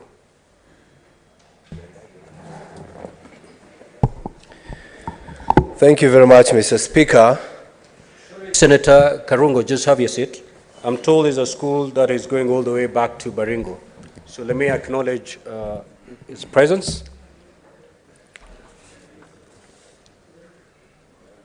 Honorable Senators, I would like to acknowledge the presence in the public gallery this afternoon, visiting teachers and students from Junior Marks Academy, Muchukwo, Baringo County. The group comprises 7 teachers and 33 students who are in the Senate for a one-day academic exposition. Honorable Senators, in our usual tradition of receiving and welcoming visitors to Parliament, I extend a warm welcome to them, and on behalf of the Senate, on my own behalf, I wish them a fruitful visit. Also, I would like to acknowledge the presence in the public gallery this afternoon, visiting teachers and students from Chebonei Girls High School, Bomet County. The group comprises 4 teachers and 100 students who are in the Senate for a one-day academic exposition. Honorable Senators, in our usual tradition of receiving and welcoming visitors to Parliament, I extend a warm welcome to them, and on behalf of the Senate, on my own behalf, wish them a fruitful visit. Likewise, I would like to acknowledge the presence in the public gallery this afternoon, visiting teachers and students from Homa Bay Town Constituency Students Association, Homa Bay County. The group comprises 18 teachers, students, who are in the Senate for a one-day academic exposition. In our usual tradition of receiving and welcoming visitors to Parliament, I extend a warm welcome to them, and on behalf of the Senate and on my own behalf, wish them a fruitful visit. I will allow the Senator for Baringo to make welcoming remarks under 1 minute on behalf of to welcome the delegation from Baringo County, and then followed by the Senator for Bomet County, under 1 minute to welcome the delegation from Bomet County, and the Senator Eddie, Senator Beatrice to under 1 minute to say a word of welcome, to welcome the delegation from Homa Bay County. In that order, kindly proceed. Thank you, Mr. Speaker. Mr. Speaker, I wish to welcome the students and the teachers from Chunya Max School from Baringo County. Mr. Speaker, this is a new school. And it is one of the schools that, Mr. Speaker, is doing well in terms of their performance. And Mr. Speaker, I just want to welcome them to this house. This is a house of senators of Kenya. They have been able to see the live debate, Mr. Speaker, here. And Mr. Speaker, I want to tell them that it is possible that if you work hard, you become resilient in your studies, you become disciplined. One time, one day, you could actually be in this house to represent Baringo as either a senator or an MP. And Mr. Speaker, it is possible that we can be what we are if we work hard. I want to welcome them and wish them safe journey back home, and look forward to meeting them outside there, Mr. Speaker, as I pay them a vote of farewell. Thank you very much, Mr. Speaker. Thank you, Honorable Speaker. Chebonei Girls is a sister school to Tenwek High School, a school that I cherish, that I went to, and we shared a sanctuary. They still do share a sanctuary as we speak right now. I would like to take the opportunity to welcome the girls from Chebonei Girls High School to the Senate. I am sure you have experienced for yourself the going-ons in this particular house, and you have learned a lot, both in terms of what we do as a Senate, how we debate, and I'm sure when you go back to your lovely school, you will share the experiences with the rest of your colleagues. Take the opportunity to learn and go back, work hard, succeed, because this is the place that you are all destined to work and also to experience in your future life. Welcome to the Senate, and welcome to the place where legislation is done. I thank you, Mr. Speaker.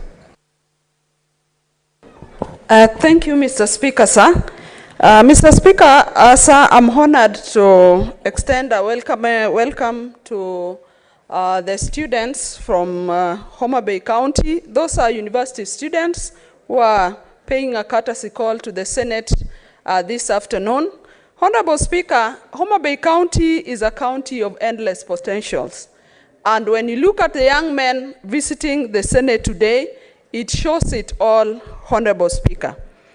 To the students that are visiting the Senate today, in this house, we oversight, we legislate, and we represent the county and the county governments. And this afternoon, if the Speaker grants me the opportunity, I'll be presenting a statement on the teenage pregnancy in Homa Bay County. And I know this also is of great interest to you as young men and future leaders. Within the Senate here, Honorable Speaker, I would like to tell our students that we have a number of young senators. Senator Eddie Okech is here, Senator A.C. Okanyuri, Senator Ezena, and Senator Methu, and Eddie, Senator Eddie is insisting that Senator Catherine Muma is also a young senator, and I want to agree. That is, and Oburu Odinga, the youth representative in the Senate. I want to implore you, young Kenyans, that not even the sky will limit you. Welcome to the Senate, and I will be shortly seeing you out there to share a bit of pleasantries with you. Thank you, Mr. Speaker, sir. Senator Karungo.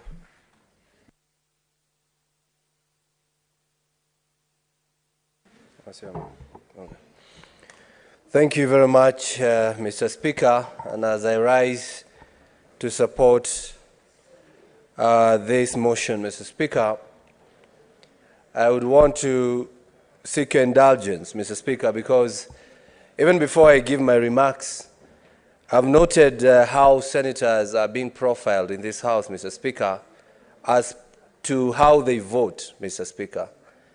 I'd want to seek your indulgence and direction, because whether somebody votes that direction or the other direction, it's their right and they should be protected. And Mr. Speaker, even the other day, we voted on Konza City bill, and those who voted against are being profiled, Mr. Speaker. And if profiling people as per the way they vote is a thing to go with, Mr. Speaker, I want to remind you that the side of the minority never voted for you. They actually walked out when we were voting for you. So if we have to live with conscience, Mr. Speaker, we should always be remembering that, Mr. Speaker. We are not voting machines, but people who vote with their conscience. As I stand to support this motion, Mr. Speaker, I want to say about 18 days ago, Kiambu County received the first disbursement of this year's budget of shillings 1 billion. Mr. Speaker, in 12 days, Kiambu County will receive another 978 million from this. What is the point of order, Senator Ledama? Mr. Speaker, I think it's important. I rise on a point of order on statement of facts. I think is a... What standing order you? I think it's statement 105. Mr. Speaker, the distinguished senator, I think is a member of Finance Committee. He's not. And if he's not a member of Finance, is it in order for him to mislead the public that funds can be released without being passed in this House? This is when we are debating the disbursement schedule. The only time that Treasury can be able to release money for this financial year is when this House has already approved the disbursement schedule. I believe the money that he's talking about, and he can correct us, is for the previous financial year. But if indeed Treasury released money for this financial year before this House approves this disbursement schedule, then I don't know what we are doing. So, Mr. Speaker, if the distinguished senator can correct his statement so that it doesn't mislead the public, so that we'll know what we are doing here. Because I was prepared to debate this disbursement schedule for the financial year 23-24. If Treasury has already disbursed that money, then I have no business debating it, because then I'll just be rubber stamping something that has already been done. Thank you, Mr. Speaker. Senator Karungo. Mr. Speaker, the government cannot wait when we have mandamanos outside there, interfering with the running of county governments, interfering with the running of government projects, Mr. Speaker. Senator Karungo, just take your seat. Let me get this over and done with. The point of order raised by Senator Ledama is as follows. And it's not a point of order really directly to the senator who was on his floor, on his feet. The senator for Kiambu, while commenting, said that the government has released all the monies meant for last financial year and proceeded to release the first tranche meant for July. That is what he said. Is that therefore a statement of fact? Because under Standing Order 105, Senator Ledama rose to confirm if indeed that is a statement of fact. If it's not, then he'll call you to order as being disorderly. So leave out the issue of the mandamano, leave alone that long history, and just stick to that. I think we'll make great progress in this matter.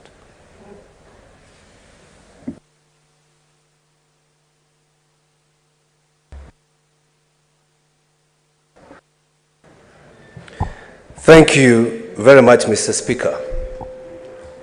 Mr. Speaker, I talked about Kiambu.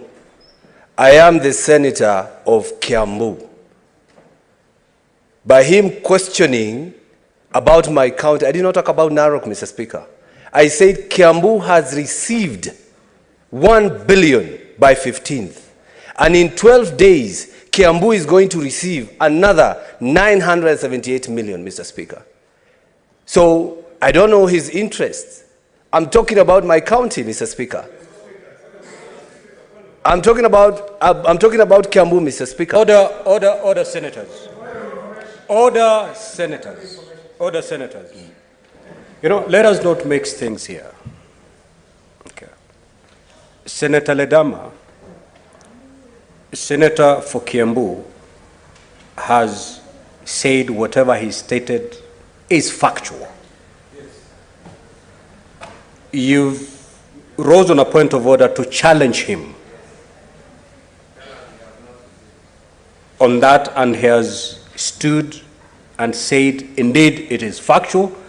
What I've said is concerning Kiambu, and Kiambu did receive all the monies meant for last financial year, and on the 15th, Kiambu received this much. And he stated that that is factual.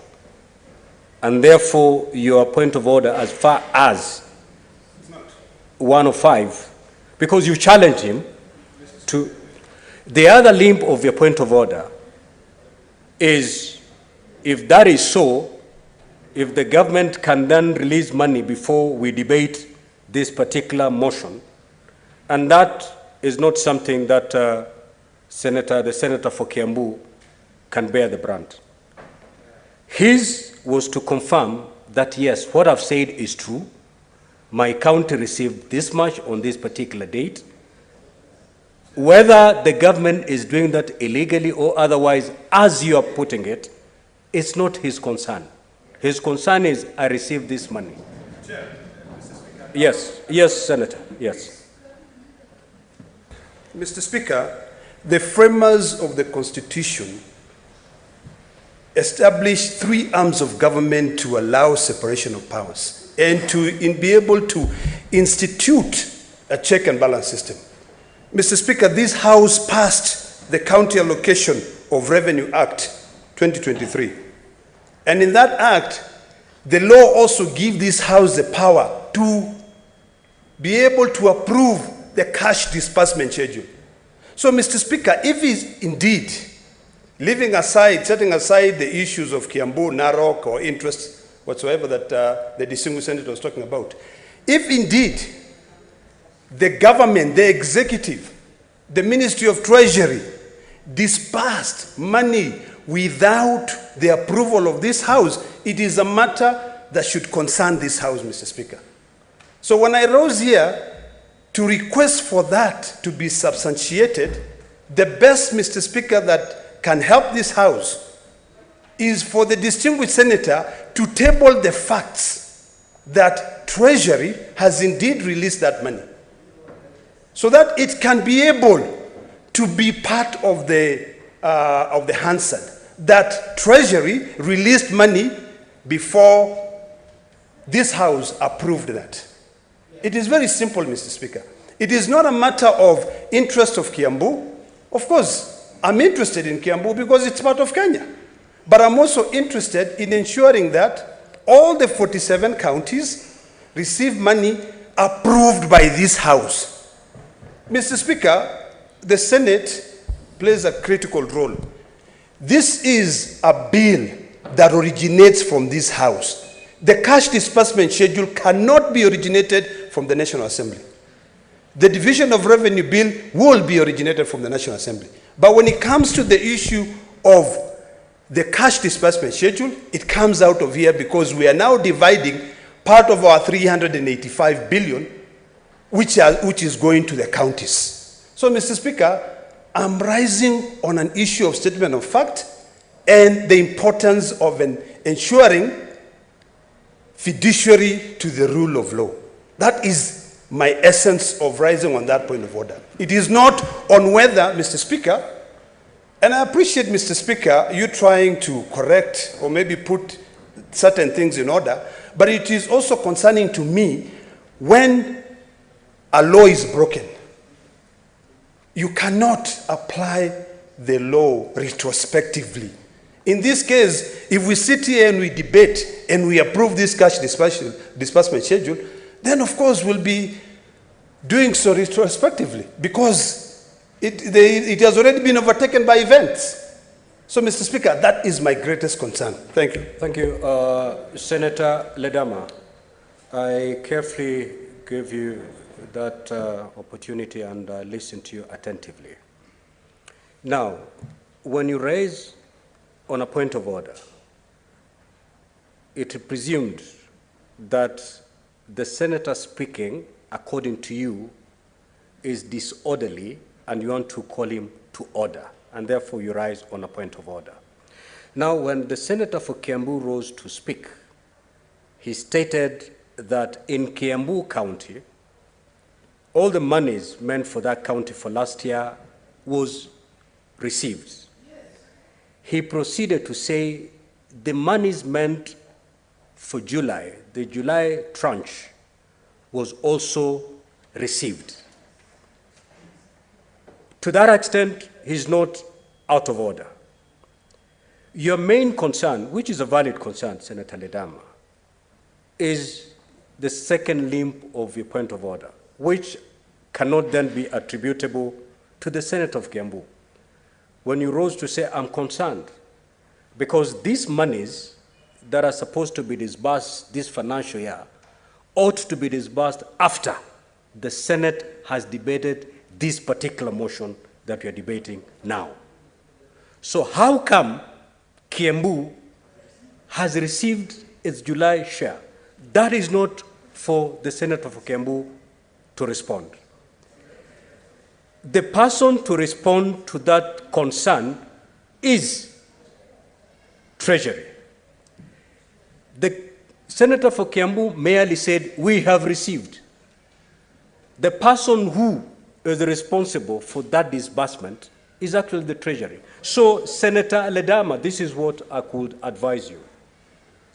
You can, now that you have been told that Kiambu has received its disbursement for July, which disbursement can only have come from the Treasury, and according to you, it ought not to have done that until Senate has debated this matter, then you can bring that matter to the door of Treasury. Senator Ledama, I am making my observation and giving directive in this matter. You know you cannot debate the chair.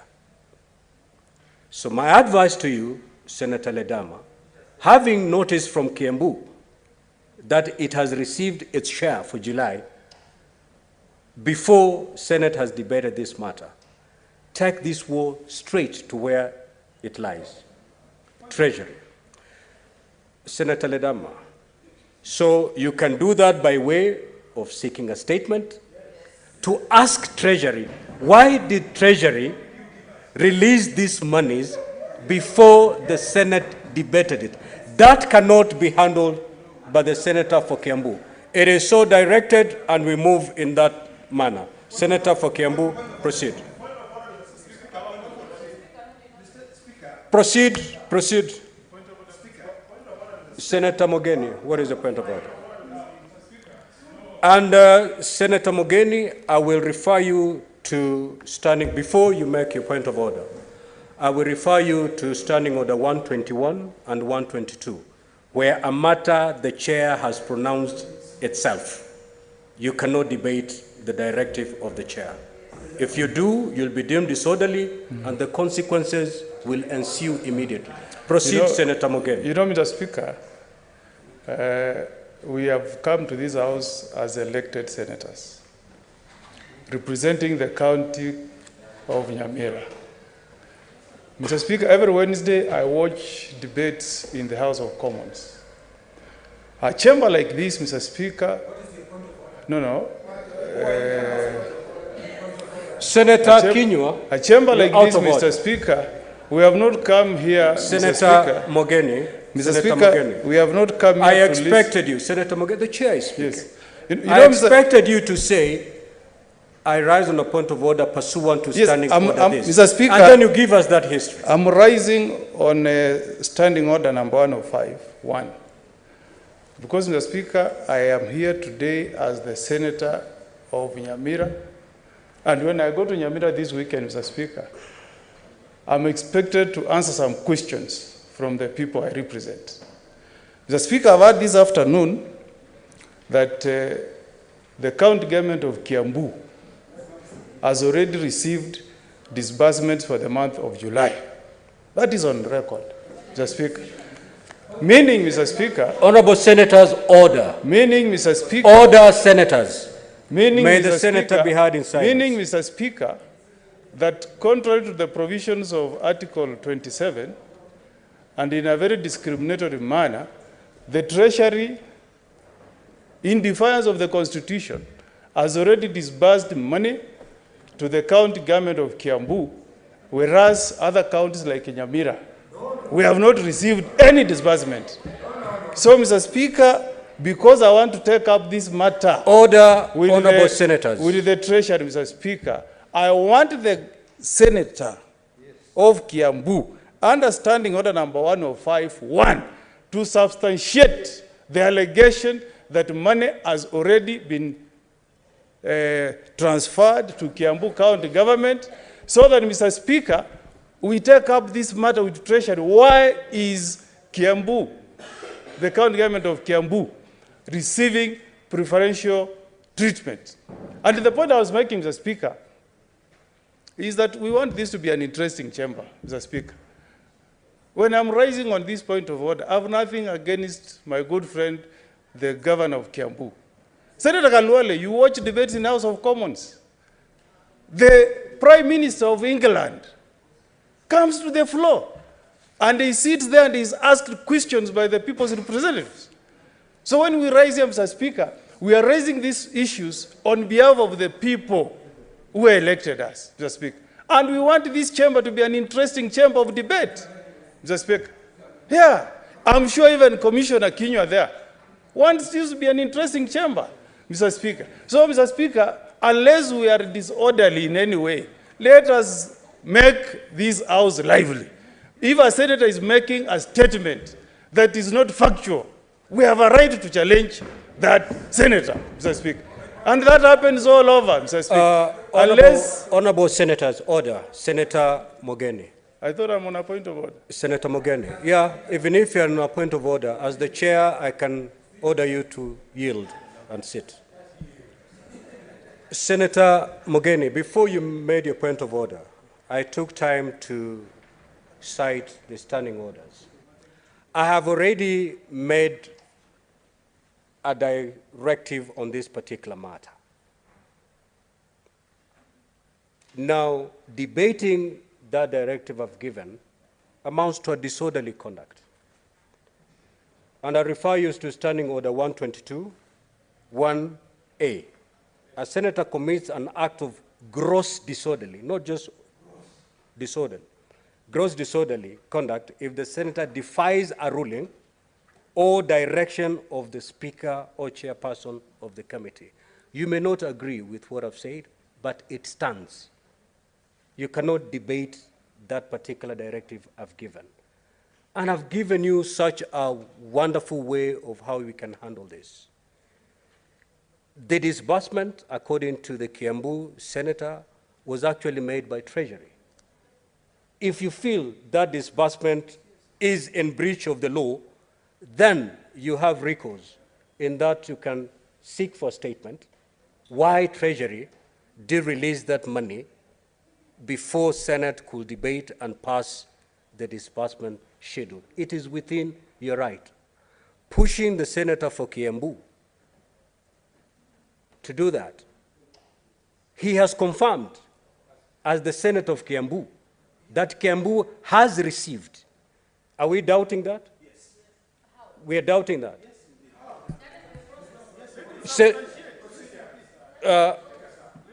So this is a matter that I've already ruled on. Senator Karungo, proceed to conclude your comments. Proceed. What is the matter of procedure?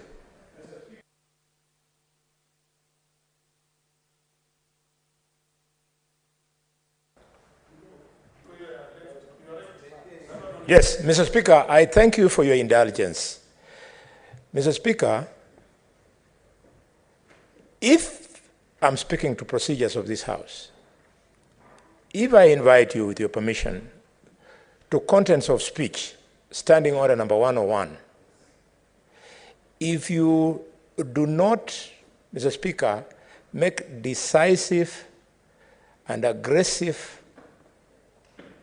adherence to these standing orders, our House will degenerate. 101, Mr. Speaker, 5. It says, it shall be out of order for a senator to criticize or call to question the proceedings in the National Assembly, County Assembly, or the Speaker's ruling. Mr. Speaker, I've heard you painfully. Senator Boni, yes. We are past that. Yes, I wanted to emphasize, because it is procedure. No. We are looking like we are being controlled by... It is... This House is not being controlled by anybody other than the chair. Thank you, Mr. Speaker. So kindly take your seat. Ngunyi. So that matter is there. Senator Kiambu, proceed to conclude your comments, please. Thank you very much, Mr. Speaker, and thank you for your guidance. Anybody who would want to know more, to do so through a statement. And just also to help them, Narok, out of the 9 billion, you have received 781. Nyamira, out of 5 billion, you have received 453 million. So put that in the statement as we go forward. Mr. Speaker. Senator Karungo, Senator Kenywa would wish to inform you. Anytime is my commissioner. Bwana Spika, ni ukweli mtupu na ni dhahiri shahiri ya kwamba hizi pesa ambazo anasoma zimetumwa katika gatuzi zetu, Bwana Spika. Lakini ni vizuri Karungo Wadhanga waelewe na asijisumbue zaidi, kwa sababu hawa maseneta wa upande wa upinzani wamekuwa katika maandamano, Bwana Spika. Senator Kenywa, hawana uzoefu na hawaelewi. Senator Kenywa, that is not a point of order. Kindly have your seat. That is not information to aid Senator of Kiambu in making his comments, honestly. Senator Karungo, proceed to conclude your comments. Thank you very much, Mr. Speaker. And holding everything constant, assuming that they cannot disperse these monies without the law, does that mean the Senate has already failed we have gone to the next month. If they were to wait for all this, would we just be waiting here for people at the county to suffer just because we could not pass this, Mr. Speaker? But that will be deliberated when the statement is asked. Mr. Speaker, my question is, out of the 1 billion already released in Kiambu County, why are people suffering? Why do we have the UHC staff who are committed to the county government, about 250 of them, not absorbed by the counties? With all these monies, Mr. Speaker, every county can budget for the UHC staff and absorb them as their employees, Mr. Speaker.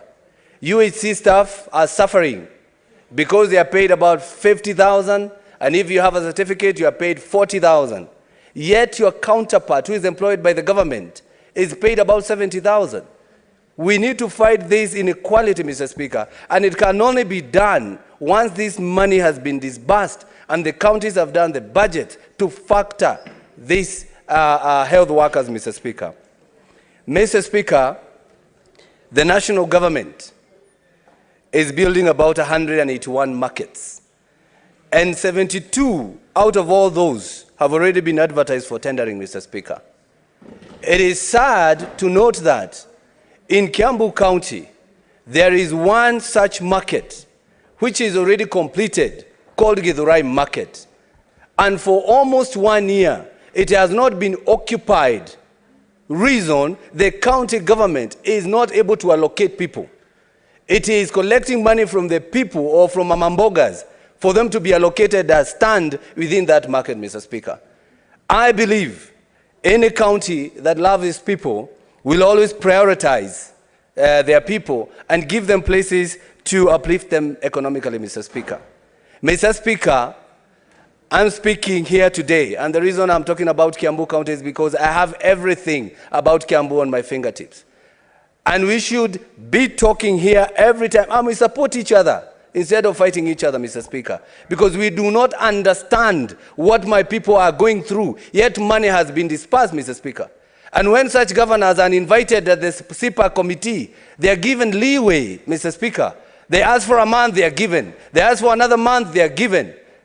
Somebody who was supposed to appear before the Senate by the month of March is said to appear, should be appearing in July, Mr. Speaker. And yet somebody stand here and tell me that who took that money to Kiambu? You know, Mr. Speaker. So, as I stand here, Mr. Speaker, I want to say that this government of William Samoei Ruto is devoted to support devolution, Mr. Speaker. If you look at the schedule, the money will be sent to the counties every month. It is 32 billion this month, 30 billion the next month. Just like that all the way to 15th of June 2024. The only month they are going to get a lot of money is the month of April 2024. They'll get 34 billion. We should be asking ourselves as a Senate, what are the governors doing with these monies, Mr. Speaker?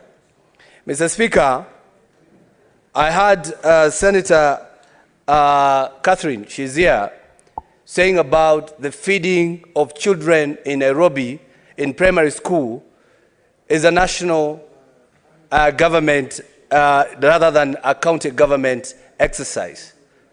I would want to mention here, I wish all the governors in 47 counties can embrace that program and feed the children. We are not feeding the schools, we are feeding the children. And it is a nutritional issue, Mr. Speaker. It's a health issue, and health is devolved, Mr. Speaker. So we should not be fighting the county government program just because we believe sometimes it is the work of the county government, the national government, Mr. Speaker. As I conclude, as I had earlier said before I was interrupted, Mr. Speaker, it is good to know 18 days ago, all the counties in the Republic of Kenya received their July disbursement. Check with your governor if you talk to him. Check with the Treasury. You will understand that this government is serious. Even if the Senate is not, this government is. And in 12 days, every county government will receive their truncation, will receive their disbursement, because Kenya Kwanza government is committed to uplift devolution and is committed to make sure our people at the county level are not fighting. As we walk out of this assembly, of this Senate, when you're having important debates, please, let's not walk out on this one. Let's not walk out on this one. Let's fight and let's vote and make sure that it has been passed. I settle my case, Mr. Speaker. Thank you very much, Senator Karungu Thangwa, for your contribution. Senator Osotsi Godfrey Atieno, Vihiga County. Thank you, Mr. Speaker, for the opportunity to also rise and support this motion, which is cash disbursement for the financial year 2023-2024. Mr. Speaker, I have had an opportunity to look at the report prepared by the Finance and Budget Committee, and I want to thank them for that report. And in that report, Mr. Speaker, it is very clear the amounts of money that are going to be dispersed to the counties and the effective dates when that disbursement is going to occur. Mr. Speaker, this disbursement schedule is guided by Section 17 of the PFM Act that clearly says two things, Mr. Speaker. One, that at the beginning of every quarter, and in any event not later than 15th day from the commencement of the quarter, the Treasury shall disperse monies to the county government. Secondly, Mr. Speaker, it says that the disbursement referred to herein shall be done with a schedule prepared by the National Treasury in consultation, Mr. Speaker, with the Intergovernmental Budget and Economic Council, and most importantly, Mr. Speaker, with the approval of Senate. And thereafter, the disbursement schedule is gazetted in the Kenya Gazette. Mr. Speaker, this is a process. And clearly, when you look at this process, it's a legal process which culminates in publication in the Kenya Gazette. But Mr. Speaker, in most cases, this schedule is not adhered to. This schedule is never adhered to because you find that money is delayed. Disbursement of money is delayed to the counties. Sometimes even by 2-3 months. And because of that, counties have suffered. Pending bills have occurred. Delayed implementation of projects, challenges with absorption. So this is an exercise that this Senate should take seriously. And Mr. Speaker, we cannot be spending our time here discussing this schedule, approving it, when the executive is not going to follow it. It is useless. It is making us look bad as a Senate that we can approve a schedule here and we become toothless in enforcing it. Mr. Speaker, I would want to urge the Senate, effective from the approval of this schedule, to be serious and ensure that, particularly the Committee Concerned of Finance, and ensure that this schedule is adhered to. Because this schedule is not just an arbitrary schedule. There is a process that goes into it. Projection, budget projections, revenue projections, the Department of Planning is involved for them to come up with this schedule. It is then taken to IBEC for discussion. IBEC, which has representation from the national government and county government. It cannot, therefore, come to the level where Treasury decides when to send the money to the counties and when not to send the money to the counties. Even as we thank the Kenya Kwanza government for ensuring that monies for the last financial years was 100% disbursed by June 2023. But we must also appreciate that from December 2022 to around March there was delayed disbursement to the counties. And that affected service delivery in the counties. So, Mr. Speaker, all I'm urging this Senate is that the relevant committees, which in this case is Finance and Budget Committee, must ensure that this schedule that we pass here is not an exercise in futility. It is adhered to, and the monies are sent to the counties within the time frame indicated on this schedule, Mr. Speaker. Mr. Speaker, allow me also to talk about the role of Senate. Sometimes, Mr. Speaker, I get concerned where we are heading to as a Senate. Article 96 of the Constitution, Mr. Speaker, provides for the role of Senate. And the role of Senate is to represent counties and protect the interest of counties and the county governments. Mr. Speaker, with all due respect, we respect and like our political parties. We like our coalition. We like our party leaders. But the primary role of a senator, when you get through that door, Mr. Speaker, is to, number one, protect, represent your counties. Sometimes when you sit here and you get an impression that we are not really representing our counties, we are representing executive, or we are representing our political parties. And that's why, Mr. Speaker,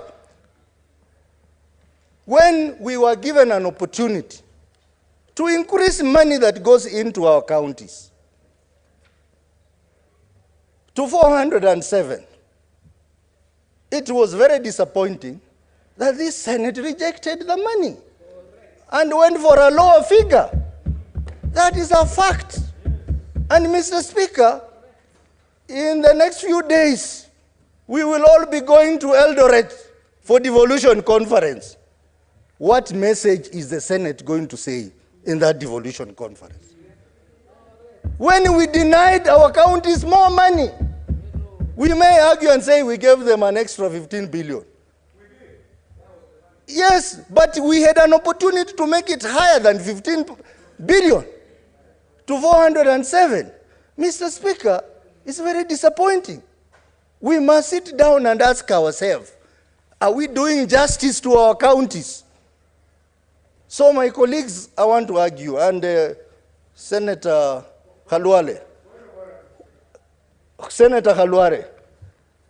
I respect you as an elder. I came to this house because I used to watch Senate Khalwale making contributions. But I want to urge you and your colleagues. Senator Boni Khalwale, what is your point of order? Mr. Speaker, I'm rising on standing order number 105. And with all humility,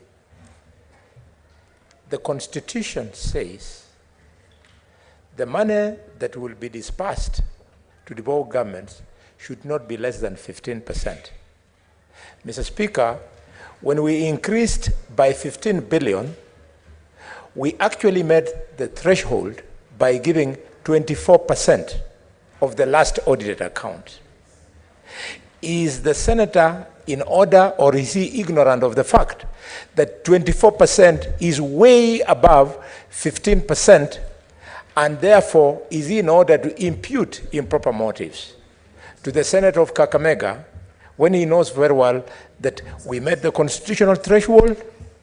And Mr. Speaker, DORA bill is about dividing revenue between the national and the county government, and thou shall never give less than 15%, we gave 24. Is he in order to mislead the country? Senator Osotsi, you've heard the response from Mr. Speaker, I want to thank Senator Khalware for interrupting me unnecessarily. But I want to tell him, if we listen to me very carefully, I said, as a Senate, if we are given an opportunity to get more money to our counties, more money to our counties, let's go for the option of more money. Because he is talking about 385, which was an increase by 15 billion. But 407 would be an increase of 37 billion. So if you listen to me, it was an opportunity because it was a motion and it was a report brought by the committee where my good friend Khalware sits. Senator Osotsi, Senator Eddie would like to inform you. Do you want to be informed? Eddie is a very programmatic young man. I'm ready. He informs me. Proceed, Senator Eddie.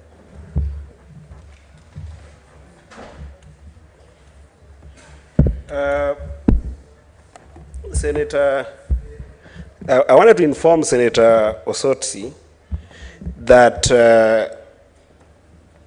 the Constitution under Article 216 gives the Commission of Revenue Allocation the mandate to help the nation determine the equitable share. And I'll read it because this information can relate to Senator Boni Aluwale. The principal function of the Commission of Revenue Allocation is to make recommendations concerning the basis for equitable sharing of revenue raised by the national government. This information is important, Senator Osotsi, to you because the 407 billion that we were suggesting for increase to the counties was actually determined by the Commission on Revenue Allocation.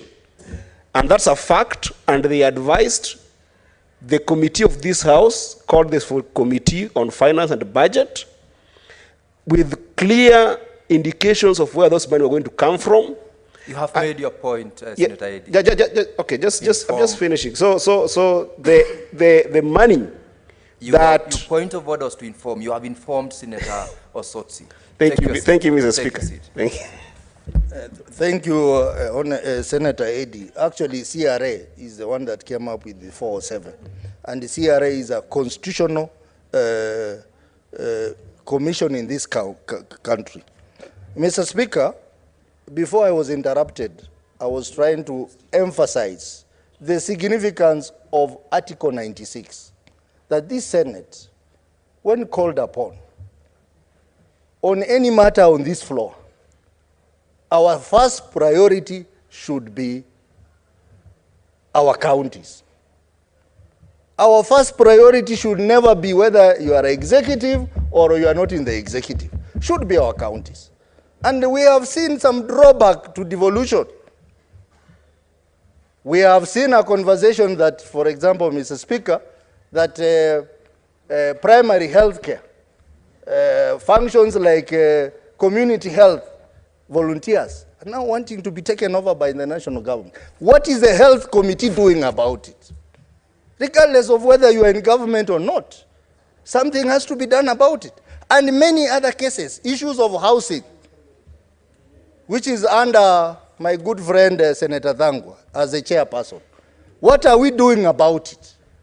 Because this fixation on which side of the coalition we are in, it is going to interfere with the proper functioning of this Senate, Mr. Speaker. So I want to implore upon my colleagues in this House from both sides of the political divide to ensure that our guiding principle in this House is how well are we going to represent our counties and how well are we going to protect the interests of the counties and their government. Point number 2, Mr. Speaker, is that Article 219 of the Constitution is very clear that a county share of revenue raised by the national government shall be transferred to the county without undue delay and without deduction, except when the transfer has been stopped under Article 225. Mr. Speaker, it is high time that this Senate took keen interest in Article 219, because we cannot be saying we are senators, but when we go to our counties, our governors tell us that we have not received money for 3 months. We have not paid salaries. We have not stopped projects, and we call ourselves senators. We are not doing our work. The Constitution is there for us. 219, Article 219. Why are we not invoking that? Because Treasury receives money, collects money, but it does not prioritize allocation or disbursement to counties. It prioritizes national functions. So, Mr. Speaker, even as we pass this schedule, we must take into account Article 219. And the Finance Committee should do that. Sometimes I even think this Finance Committee should be led by the minority side. Because this is a committee that has to make very weighty decisions. But because they are led by the majority side, they cannot make that decision. Even as we thank the Kenya Kwanza government that for the first time they have disbursed all the money. Mr. Speaker, I want to tell you that had it not been the committee where I chair, the Public Investment and Special Funds Committee, we took up this task. We put pressure on the Treasury CS. I remember sometimes we went until 10 in the night, putting pressure and discussing the issue of disbursement to the counties.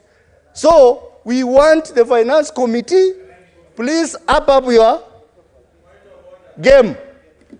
Up your game so that you ensure the law is complied with. Particularly Article 219 of the Constitution. Senator Sotsi, when the chair speaks, take attention. Do you want to be informed by Senator Chute? Senator Chute is a good friend of mine and is a very reasonable member of the majority side. I would like to be informed. Proceed, Senator Chute.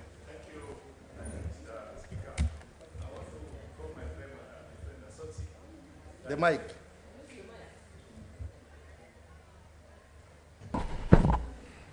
Yes, thank you, Mr. Speaker, and also Senator Sotsi.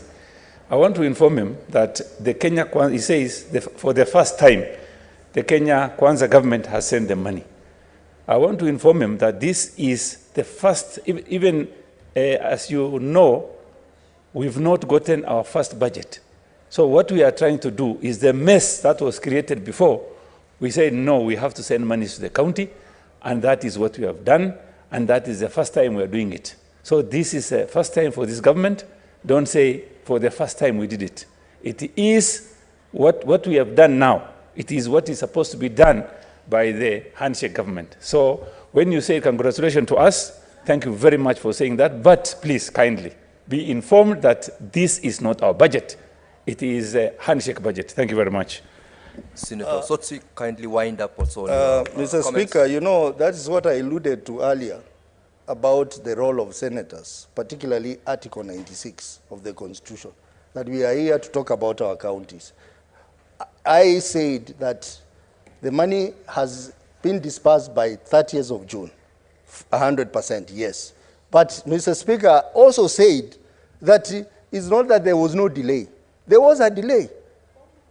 4 months delay from December to March. And then towards the end is when they just rushed and sent the money. But that was not without the input of the Senate. The committee of CPIC worked very hard, long meetings with the Treasury to push for the disbursement of these funds. What's your because point of we order, have Senator been getting Wakoli? audit queries around there. Osotsi, there's a point of order from Senator Wakoli.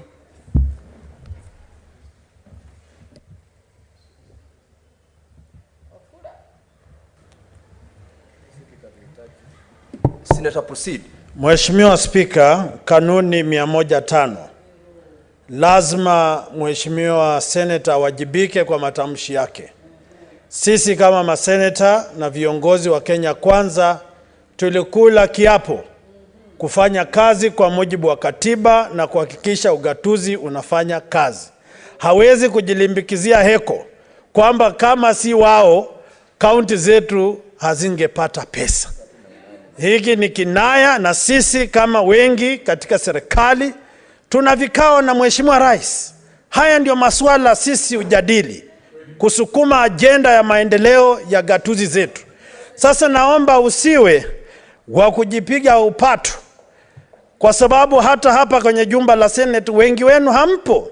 Sisi tunavumilia kuwasikiza na kuwafanyia mema wa Kenya ambao walitupigia kura. So Mheshimiwa Spika, atoe thibitisho kwamba walifanya mikutano mpaka asubuhi kwamba ili watu wa Kenya wapate pesa. Lakini cha mwisho lazima afurahi kwamba sisi ni wachapakazi, sisi ni wa Kenya ambao tunawapenda wa Kenya. Asante Mheshimiwa Spika. Senator Osotsi, could you conclude on your comments? Give him the mic. Clerk, give Senator Osotsi the mic. Thank you, Mr. Speaker. You know, Mr. Speaker, Senator Wakoli is from my region, and he's still a new senator, still running the ropes of how parliament works. But I want to tell him that, Mr. Speaker, if you give me Tuesday, I will table here minutes of the Committee of Public Investment and Special Fund, in which this matter was dealt with. I will even table letters to the Treasury, including even letters to summon the Treasury CS to appear before our committee and answer issues around disbursement of funds. That I am prepared to do, Mr. Speaker. And we even pushed for it. Even we had a memorandum. And the date is there. Senator Olekina is here to confirm. He's a member of my committee, Mr. You're given Speaker. up to Tuesday to do so. I will do so, Mr. Speaker. Conclude. Mr. Speaker, you know, this is what I said is one way of defeating Article 96 of the Constitution. Through frivolous point of orders, whenever serious issues are being raised in this House, which, Mr. Speaker, I call upon you to apply Standing Order number 1, so that this issue of frivolous point of orders, especially 105 and 101, should end. We need quality debate. We need to inform this House, and we are not here to protect our various coalition or the executive. We are here because of our counties and the people who elected us. Mr. Speaker, allow me now to talk about disbursement to my counties. My county, Mr. Speaker, is going to get an additional 200 billion shillings. This is still very little. And Mr. Speaker, CRA has started the process of 200 million. Has started the process of 4.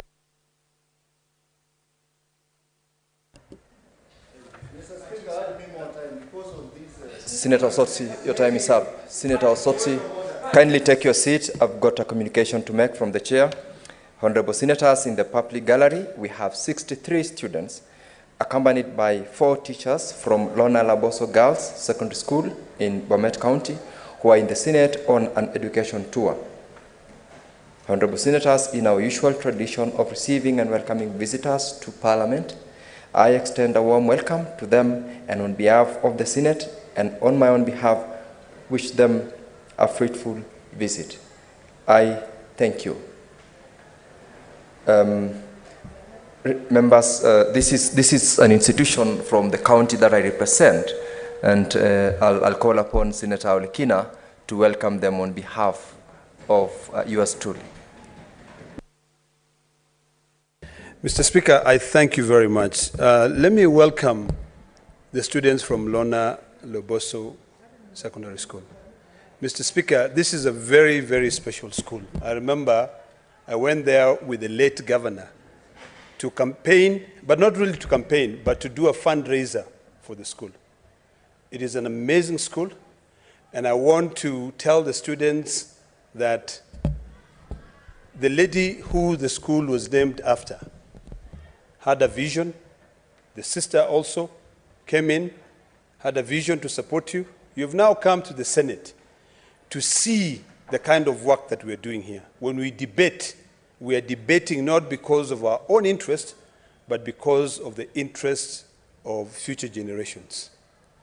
Your senator, who is currently sitting in as the speaker, is a distinguished gentleman. I sat with him in the, what was the name of the committee? In the bipartisan committee, and I can tell you, anytime we made any single progress was because of your senator. So when you go back home, you need to tell the constituents, your parents, although I know the school has got a lot of students from Narok. In fact, maybe 60 or 70% of the students from that school are from Narok. But there are also other locals from that area, to tell them that your senator is doing a fantastic job, and he's a distinguished lawyer, and he's someone who we really regard very highly in this house. This is how we work. We debate. We debate for or against any motion, and he's doing a fantastic job. And I hope that one day we'll see one of you sitting here. You know, Senator Sigei is a very young man, but he's currently sitting in as a speaker, and he's also a very distinguished lawyer. So I welcome you, and I wish you a wonderful visit of the Senate, and hopefully next time we'll still come back to the school and support it. I thank you, Mr. Speaker. Thank you very much, Senator Olekina. I want to give this opportunity to Senator Mundigi Alex Ngunyi. Asanti, Bwana Spika. Naunga mkono kupitishwa kwa budget kwa Wizara ya Fedha kupitisha pesa kwa sababu What is your point of order, Senator Omogeni?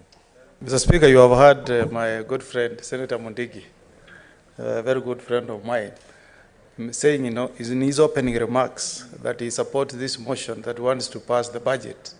As you know, Mr. Speaker, the Senate never passes the budget. So may the senator, who is a good friend of mine, inform me which budget is this that the Senate is passing, and which is not in the order paper. Senior Counsel Omogeni, if I heard him right, because he was submitting Kiswahili, he said further, not budget. And I believe he was making reference to the schedule for purposes of the disbursement of the budget that was passed. Senator Mundigi, proceed. Bwana Spika, naunga mkono mambo ya hii budget, na pia naunga mkono serikali ya Kenya Kwanza kwa ile kazi inafanya. Kwa miaka mingi kumekuwa na shinda, na hii ni budget ya kwanza ya Kenya Kwanza. Na pia naunga mkono Wizara ya Fedha ile kazi imefanya, kwa sababu ya hii mwezi wa saba kama Embu naona kwa mwaka moja tutakuwa na tumepatiwa bilioni 500 milioni 341, na mwezi wa saba tumepata shilingi milioni 454. Miaka mingi tumetaapika.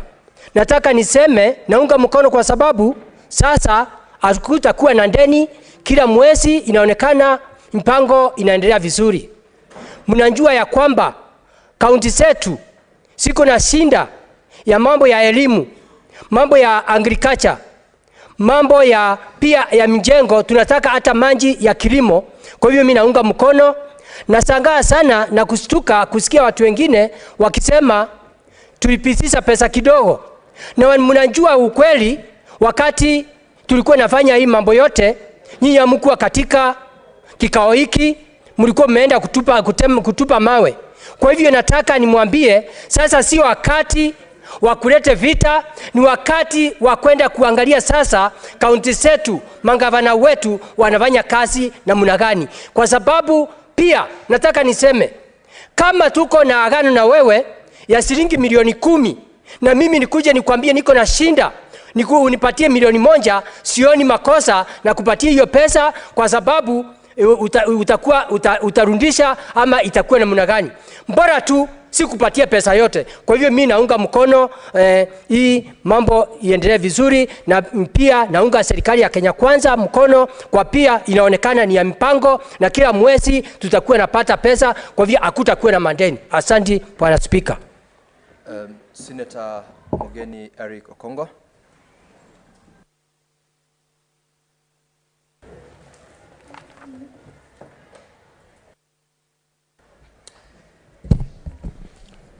Thank you, Mr. Speaker. And I first want to congratulate the students from your county who are just leaving the chamber, who have paid their courtesy call on the Senate together with their teachers, and assure the people of Bomet that they elected a very distinguished lawyer, and who has done very well in the short time that you have been in the Senate.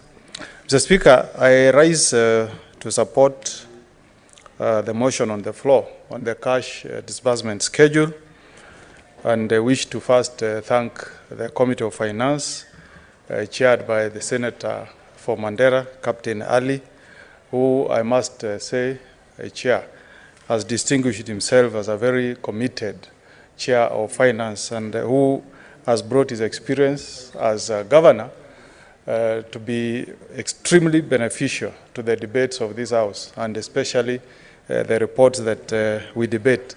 Just last week, Mr. Speaker, we were debating another report from the same committee on the equalization fund, with a proposal that we allow an extension for another 10 years. So, Mr. Speaker, I first want to be on record, just for posterity, that I'm one of those senators who are extremely disappointed by ourselves, collectively as senators, because when we make a decision, whether we like it or not, it goes on record as a decision of the Senate. Mr. Speaker, giving our counties 385 billion, we cannot cheat ourselves that that money is adequate to support the various and important devolved functions that are offered by our counties.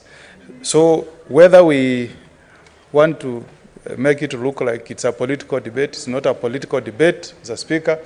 This is a matter that remains a disappointment to many people who reside in the counties, Mr. Speaker. 385 billion, that represents 25% of our last audited accounts, is not adequate to provide health care, provide water, take care of roads, build ECDs in our counties. So we must tell the Oda administration that we are extremely disappointed, and the people of Kenya are disappointed that you are giving lukewarm support to devolution. It could have been something if you increase this to 407 billion. And Mr. Speaker, if you look at counties that have devolved systems, whether they are, you call them states or counties like in Kenya, the main purpose of having a Senate is to defend the counties or devolved states. That's why the statement in Article 96, it is very clear. It says the Senate as a whole, not Senator of UDA or Senator of Azimio, the Senate as a whole represents counties, and it serves to protect counties. The only way you protect counties is by ensuring that you give counties adequate resources. I hope that as we move along, we shall reflect, and when we are considering this matter next, we shall have the wisdom of increasing money to counties. Mr. Speaker, you don't know where you will fall sick. You would be visiting a county. Last time, Mr. Speaker, we were having Senate Mashinani, and the Senator, now Governor for Makwiny, senators who are here last term can confirm Senator Mutula Kilonzo fell seriously ill in Eldoret. And we were running around looking for a facility that has, a hospital that has facilities to attend to his urgent medical need. So, when we talk these matters, don't bring in politics. Look at it as a matter that affects all of us. We are also going to retire back to counties, Mr. Speaker.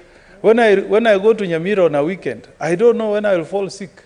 So when I'm fighting for more money to go to counties, because myself and the people I represent, Mr. Speaker, want to receive more money so that we can have these facilities, Mr. Speaker. As we speak, Mr. Speaker, we had a meeting today with the NHIF.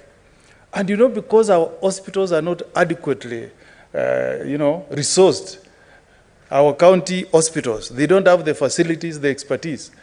Most refunds from NHIF go to private hospitals. It's a tragedy, Mr. Speaker. And the people that all of us, my friends senators, distinguished senators, the people you represent don't want you to support, a system that is giving more money to Nairobi Hospital, to Aga Khan, or to Nairobi West. They want a system that is sending more money to the county hospitals, Mr. Speaker.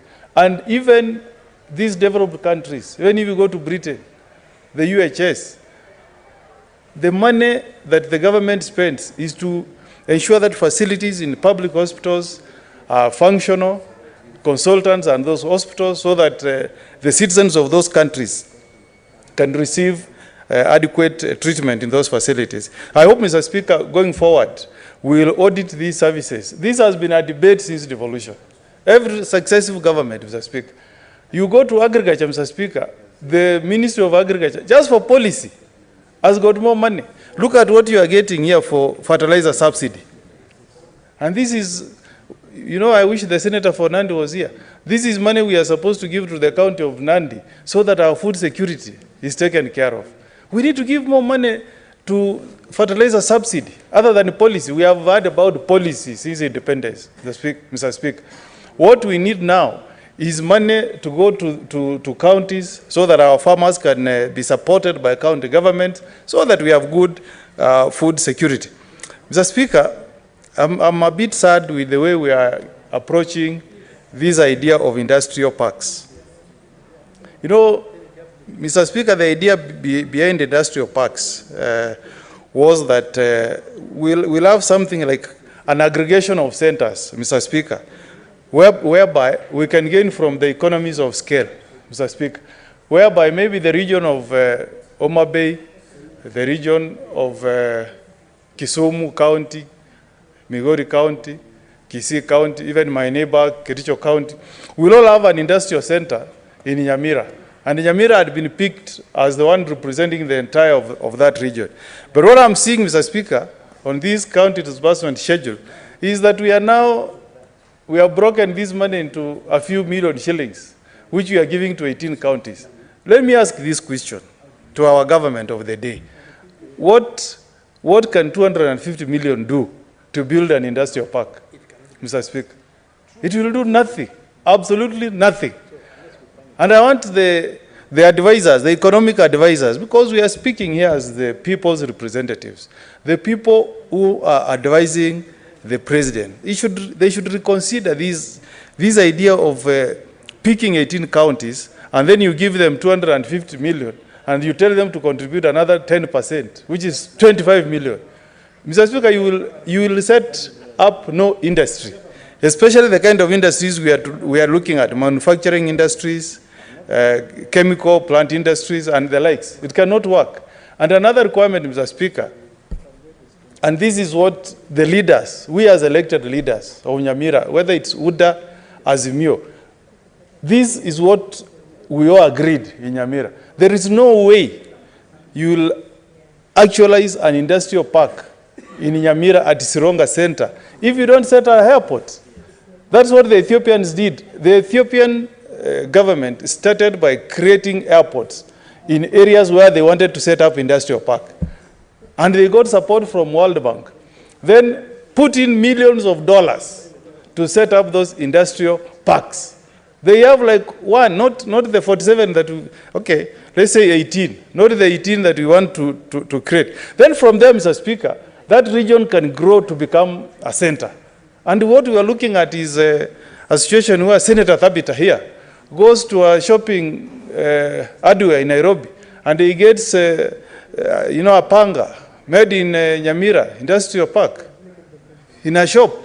That's what we wanted to see. We support manufacturing, Mr. Speaker. You go to a hardware, you are buying a chemical, and you find written, made in Nyamira. That's the kind of industrial park we wanted. But 250 million, I beg the government to listen to me. This cannot deliver an industrial park. You are going to give money to governors that will go down into their pockets, and there will be nothing. It will be 5 years. You will go to an election in 2027, there will be no industrial park. So, Ndi and others in government, please reconsider this aspect of how much money you want to give to counties to set up industrial parks. Mr. Speaker, I'm surprised that the medical equipment is still appearing on the cash disbursement schedule. I thought, at least for once, I thought the old administration was going to exorcise this devil. I'm surprised, Mr. Speaker, when I look at, I don't know if it's column D. Column D, we still have, I think it's column, let me see, so that I'm factual. Column C, we still have an heading there, conditional grant for leasing of medical equipment, Mr. Speaker. I thought, Mr. Speaker, there was consensus that we should do away with this idea of leasing medical equipment. Because in the last Senate, we spent 5 years debating this idea of stopping conditional grant for leasing of medical equipment. I don't know how it has again found itself back to this to the cash disbursement schedule. This has been a big rip-off to our counties, Mr. Speaker. This has been a big rip-off, and I thought it was going to go away with the previous administration. I hope, Mr. Speaker, something will be done so that this idea of giving these medical equipments to counties at exorbitant prices can come to an end. Personally, I have been against it. I don't support it, and I will continue to oppose it, Mr. Speaker, because there is no value for money. Mr. Speaker, I want to now address our governors, Mr. Speaker. You know, this money that is being released, and this time is being released timely, so there can never be any excuses. The governor for Bomet, governor for Nairobi, governor for Nyamira cannot have any excuse now. They received all their arrears up to June. I stand now corrected and withdraw the remarks I was making on Kiambu. I've since learned that even the county government of Nyamira, I've seen it, Mr. Speaker, they have received their share for the month of July. And the people of Nyamira should know that 453 million has hit the bank account of the county government of Nyamira. But, Mr. Speaker, this money has not been sent to Nyamira or to any other counties, so that we see governors walking around with the huge sums of money, doing arambes, or completing their floods and whatever. Mr. Speaker, please, let our governors know that this money has been sent to counties so that we can have service delivery to the people who reside in our counties. We want drugs, and I appeal to the people of Nyamira. From tomorrow, you should start now going, if you feel uko na malaria kidogo, go to your hospital. There is enough money in Nyamira to provide services, Mr. Speaker. The blame can never be on central government now. If there are no drugs, if there is no medicine in the county government of Nyamira, Mr. Speaker, in our hospitals, the person who should provide answers, Mr. Speaker, is the governor of the county of Nyamira. And that should be the case in all counties, Mr. Speaker. Because, Mr. Speaker, this cancer, I've said it before here, this cancer called corruption will finish this country called Kenya, Mr. Speaker. In Nyamira, we started building a stadium way back in 2014. 9 years down the line, Mr. Speaker, that stadium is incomplete, Mr. Speaker. Our county hospital, the referral hospital, Mr. Speaker, we have been constructing our county referral hospital private wing for the last 6 years. Not completed, Mr. Speaker. Our county headquarters, Mr. Speaker, have never been completed. The construction has been going on, I think, for a period of more than 5 years, Mr. Speaker. It's a shame. It's a shame, Mr. Speaker.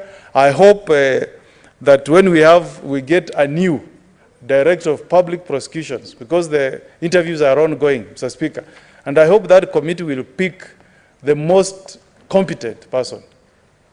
Though I regret that Mr. Atuoli has been conducting interviews for all the DPPs, and he now brags around town.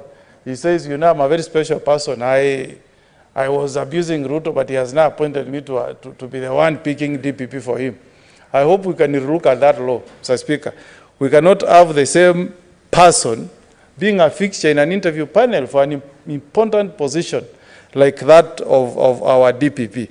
So, Mr. Speaker, I congratulate this Committee of Finance for a job well done with the reservations that I've put across the floor, Mr. Speaker. I support the motion and hope that our governors will now start service delivery, but we also appeal to our agencies, the DCI, the DPP, please be on the lookout. Be on the lookout. We want to see also the judiciary doing something. Jail one of these governors so that they can learn, so that there can be deterrence, Mr. Speaker. We want this money to be for the benefit of our people and not for the benefit of a few. I support, Mr. Speaker. Thank you very much, Senator Okongo, for your contribution. Senator Olekina, Madam. Thank you, Mr. Speaker. Mr. Speaker, I rise to make comments which probably will lead to supporting this cash disbursement schedule. But as I do so, I want to put a few things straight and also on the record. Mr. Speaker, the law provides that Article 219 of the Constitution is quite clear. It gives guidelines on when funds should be dispersed to counties. In fact, it says, a county share of revenue raised by the national government shall be transferred to the county without undue delay, without deductions, except when the transfer has been stopped under Article 225. Mr. Speaker, that article is very clear. And I believe that is the article that Treasury read and went ahead and dispersed the money to counties without getting the approval from the Senate. Mr. Speaker, PFM Act Section 17(7), and I'll read 17(6) first, talks about the National Treasury shall, at the beginning of every month, and in any event no later than the 15th day from the commencement of the month, dispense monies to county government for the expenditures of the following months. And then 7 states as follows: the disbursement referred to in subsection 6 shall be done in accordance with a schedule prepared by the National Treasury in consultation with the Intergovernmental Budget and Economic Council with the approval of the Senate and published in the Gazette as approved not later than the 30th of May in every year. Mr. Speaker, we were giving, I rose on a point of order and I questioned the statement of facts. And now it is quite clear that even without them being tabled, it is quite evident that the Treasury proceeded and released the money. But why is it that Treasury proceeded and released the money? That is the question that we must ask. Is it because this government want to appear very progressive and proactive in ensuring that they defend counties and they send money to counties to promote devolution? Or is it because even them Treasury themselves violated Section 17, 6, and 7 of the PFM Act, and they wanted to cure it by ensuring that they have sent money in line with Article 219 of the Constitution. If you look, Mr. Speaker, because I was beginning to blame our committee, but when did the committee receive this disbursement schedule from Treasury? Treasury sent it on the 27th June 2023. I've looked at the report which has been submitted by the committee, and the committee said that the reason why we are debating this issue of Kara right now is because there was a delay in passing Kara. But was there really a delay in passing Kara? I've just consulted that, in fact, with the vice chair, and she has told me clearly that Kara was passed in May. It was passed May 30th. In fact, if it was passed May 30th, I know the Senate and I know the Secretariat are very quick in ensuring that whatever is passed by this House is transmitted to Treasury. So the question is, why did Treasury take a whole month to be able to send the cash disbursement? So when they sent the cash disbursement to the Senate on the 27th of June, the Senate committee took an additional 20 days. So that brings it to July 18th. That is already past the time which is stipulated by the law on when the funds should be transferred to counties. So, Mr. Speaker, the question we must ask ourselves now is this. If really we are attempting to do everything right, is it wrong for the Senate to come out and question and say, why is it that Treasury released the money without their approval? And I dare say it is not. Although the end does not justify, the means, what is it called? The means does not justify the end. It is called the end does not justify the means. The means. It is important for us to make sure that we do the right thing. And if this government wants to be on record in making sure that they send money on time, please make sure that in the next financial year, Kara is passed before May 30th. This disbursement schedule is gazetted by May 30th, so that by the time we start the financial year, you can be able to do what? Release the money by July 15th. Whoever made, I'm happy to be informed. I hear my sister want to inform me. I'm very happy to be informed. Proceed, Senator Tabitha.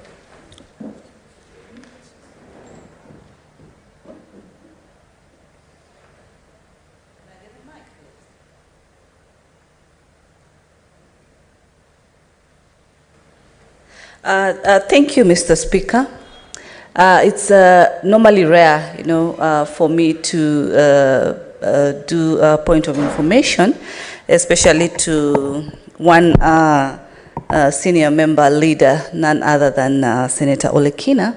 But because I'm a member of, and just not a member, the Vice Chair of Finance and Budget, I'd like to inform the good Senator that the schedule, for it to be in place, it's calculated under the 8 parameters that I stated yesterday on the different percentages, which were determined in 2019-2020. So the parameters that we are currently using right now for this financial year are the 2019-2020 parameters. The formula normally changes after every 5 years, and so in 2024 we are looking forward to having different parameters. So all said is that at the end of the day, the amounts and the figures that are in this particular schedule are a constant figure. They were still not to change even at any particular time. Our key goal is that all counties have funds, and I expected the honorable senator to actually be happy that his county, Narok, has received funds, and the people that voted for him in Narok County are going to receive the services as required on time. Thank you, Mr. Speaker. Thank you, Senator Tabitha. That was information, Senator Olekina. Mr. Speaker, I'm not really sure what the information was all about. It is not relevant to my arguments. I believe my arguments were on strict timelines adherence. This is what I've been debating on. Mr. Speaker, I'm among the senators who passed that formula in this House. So I'm aware of all those parameters: poverty index, population, you know, urban, rural. I know all those things, and I even know the percentages. That is not the issue that I was debating. The issue here is on timelines.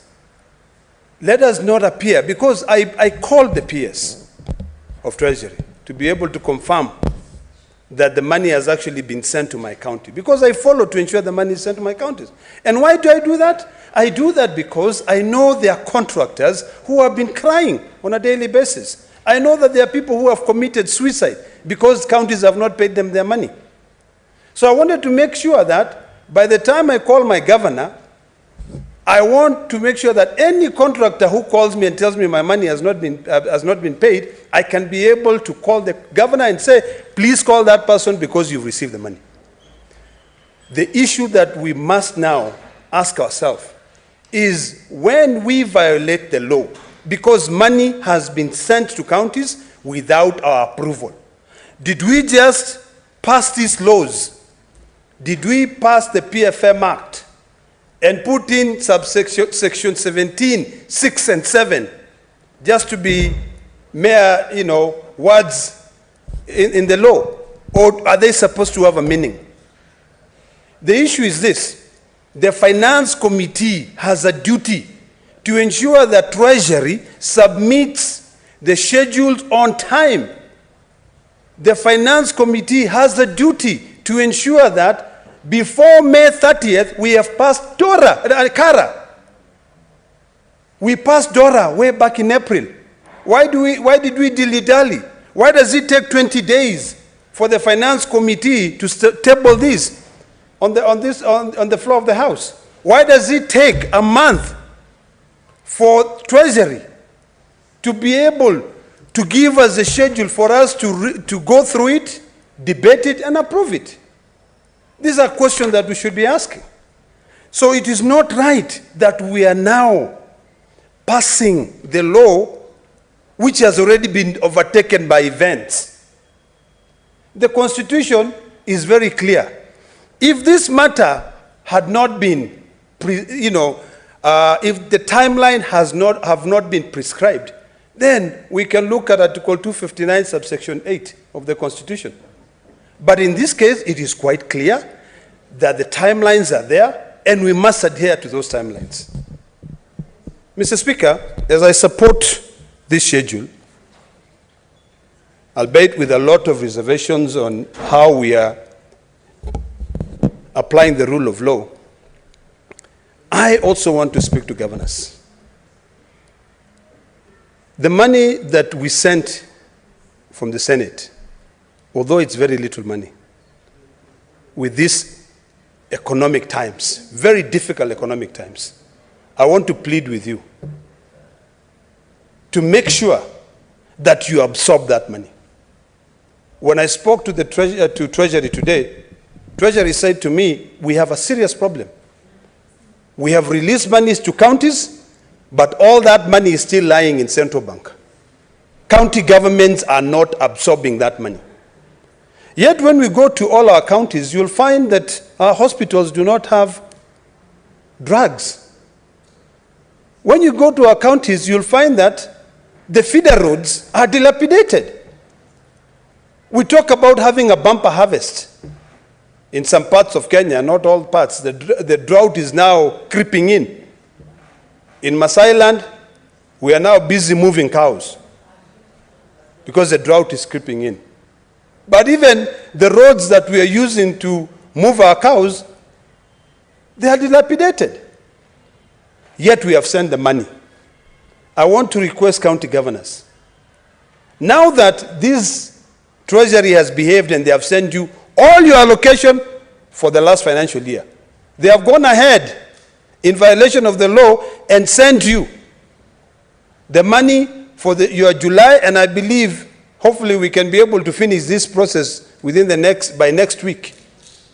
You will get your other allocation for August. Please put that money to use. Please absorb all the money. Get people to work. Let us not be quick in just employing people, and we absorb all the recurrent budgets, and then when it comes to the development budget, we don't touch it because it's a challenge. We have a serious problem, Mr. Speaker. And Mr. Speaker, I want to speak for the future. And I want a time when in the future, there'll be a time when there will be no need to have a supermarket in this country, Mr. Speaker. There will be no need for us to pay for medicine up front. In other developed nations, Mr. Speaker, people stay at home. Suppliers put all their goods in a portal. And only when that good has been ordered is when that supplier is paid. I hope that we can go to that point where someone in Bomet, in a hospital in Bomet, will be able to go online or a hospital there, get the best medicine which is available worldwide, and we don't have to pay. There are systems which are in place. Because the way we are behaving now, where we have to send all the money before anything can be done, it will not help us move forward. We have to think. So finally, let me appreciate the work of the Finance Committee. Even though I had very strong words pushing them to make sure that they do their work on time, I still appreciate what they have done. It's better late than never. And I'm very proud of the Vice Chair, although she gave me wrong information, but I'll cut you some slack. And I appreciate the work you're doing. I hope now that when it comes to oversight, we can then do our job diligently, and we can all hold hands to ensure that we follow this money that we are sending to counties. Otherwise, Mr. Speaker, I thank you. Thank you, Senator Olekina. Senator Beatrice Ogola. Thank you, Mr. Speaker, sir. Mr. Speaker, sir, I also want to support the cash disbursement schedule 2023-2024 that was presented by our dear, very dear sister, the Vice Chair of the Finance Committee. Honorable Speaker, sir, I support this schedule because this schedule gives a picture and hope for timeliness in the disbursement of funds to our counties. Honorable Speaker, the counties, as the Constitution spells out, are 47, and the Constitution clearly says that we have 2 levels of government, Honorable Speaker. The counties, as spelled out, should receive not less than 50% of the finances that we have in the county. And Honorable Speaker, the disbursement impresses me because it means even the services at the counties will be able to be efficient and effective, Honorable Speaker.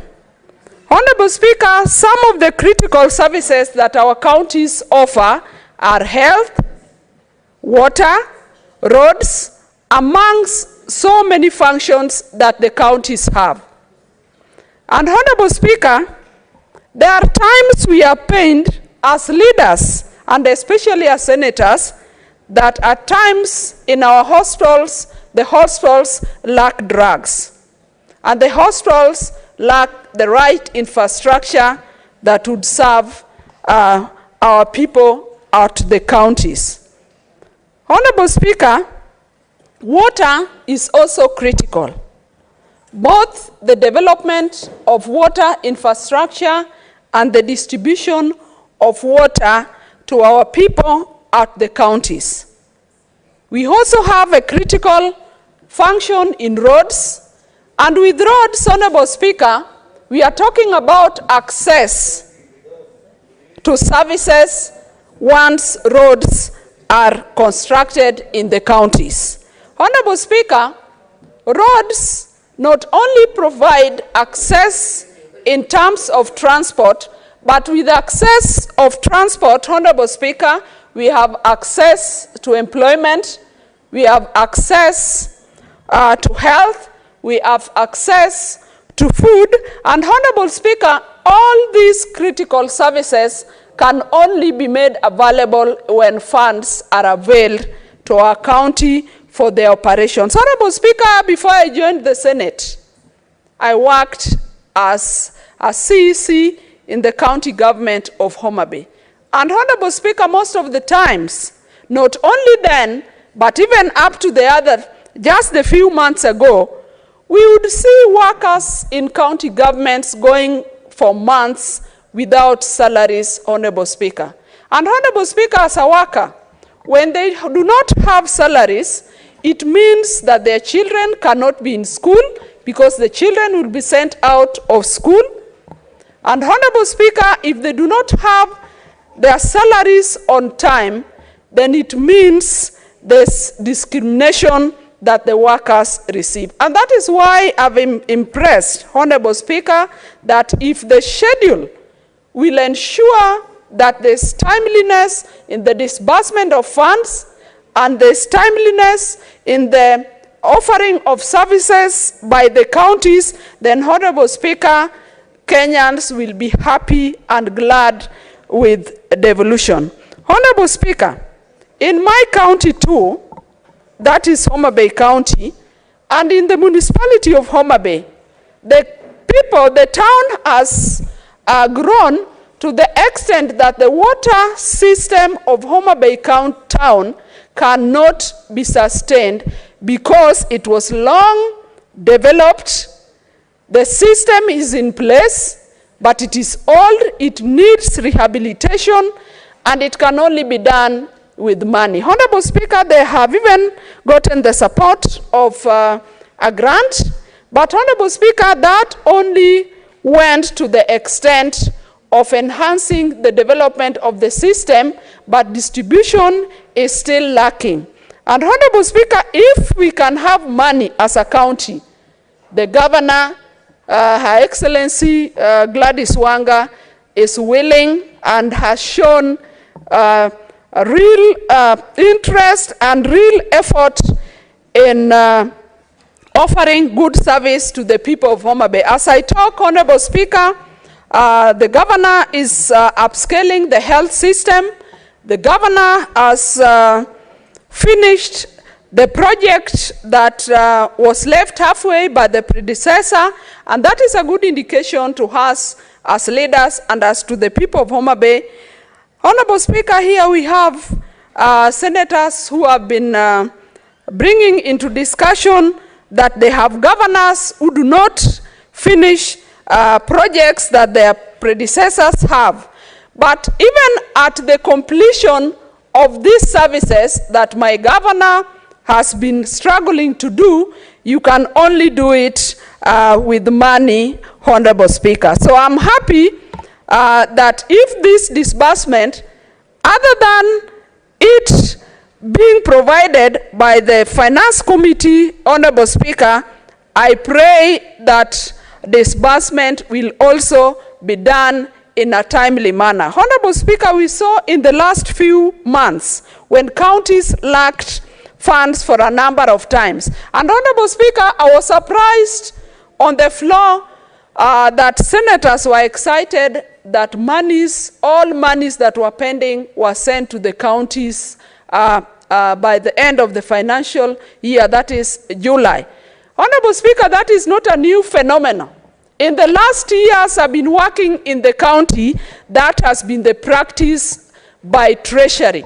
Able to do their projects in time, they will be able to pay suppliers and all the business people who do business with the counties will be happy. Honorable Speaker, it is not news to say that in our counties, there are people who have fallen sick, either through depression, some of them have even died, and in my county I have example of business people who have closed because they did business with the counties and they were not able to be paid in time.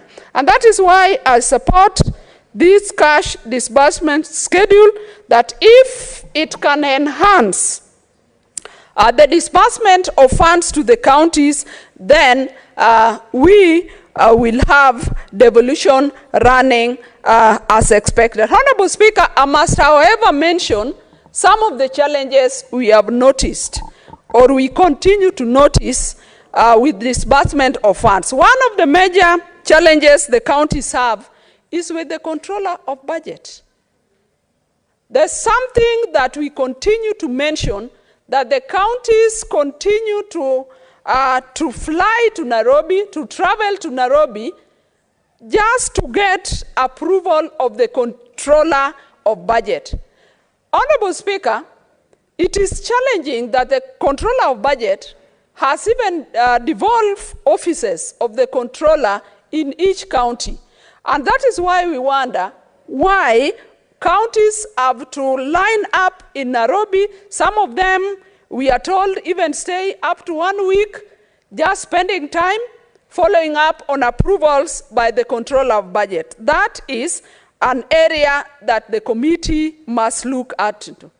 The next challenge we've always had is with the Treasury, of course, Honorable Speaker, which have made that the Treasury must live to the constitutional requirements that counties are entitled to 15% of all revenues. And Honorable Speaker, the Treasury adequate funds to offer services. And Honorable Speaker, you know, if health lacks funds, that it means it is our people that continue to suffer. Honorable Speaker, I support the cash disbursement schedule, and I pray that it should be timely to enhance efficiency and effectiveness. Thank you, Honorable Speaker. Thank you, Senator Beatrice.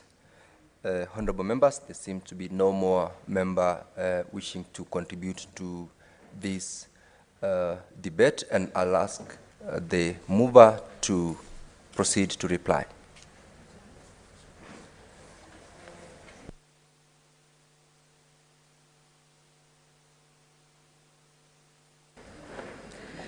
Thank you, Mr. Speaker, and I really take this opportunity representing the whole Committee of Finance to actually thank all the colleagues who have been able to have their inputs, talked about the concerns that they have raised. We note them as a committee very much, and I'm happy because they've been able to adapt and support on this particular schedule. As concerns have been raised, one of the key that comes out is on the issue that I also raised yesterday as I was moving this motion in regards to timely alignment, because you realize by 30th April, after we have passed CARA, then the schedule should be able to follow in place. And I would want to ask colleagues that we ensure that we CBK. So governors should ensure, and the senators should also ensure that and pronounce themselves that money has already been dispersed, and all the functions that need to take place should be very much adhered to. So, Mr. Speaker, I want to really appreciate even our secretariat who have been so much ahead preparing this schedule, ensuring that in liaison with Treasury that this schedule comes to this House. I would really want to very much appreciate them.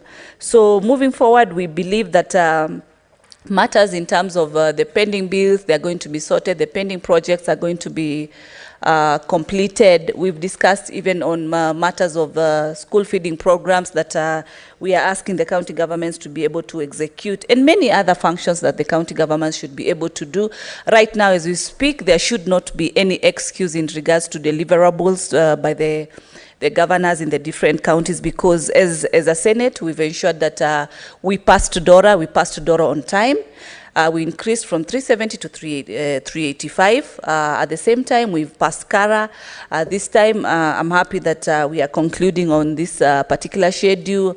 Monies have been allocated. So everything is moving. And in Senate, I want to applaud all colleagues and then really emphasize and encourage them to ensure that the funds that have been allocated, this schedule is available in the House to get to understand how much is supposed to be remitted to their county each and every month, because as I said, it's monthly. Treasury has done their commitment that is by 15th of July, the funds had been remitted. So all is moving well, and we believe that as we continue supporting devolution as the upper house, then we are going to achieve what we promised the Kenyan citizens. Thank you, Mr. Speaker. Thank you very much, Senator. Mr. Speaker, allow me to do a request that pursuant to Standing Order 663, you defer putting of the question to a later date. Thank you. That's in order, Senator Tabitha. Thank you for your reply. We will defer voting to the next sitting of this House, that's on Tuesday next week.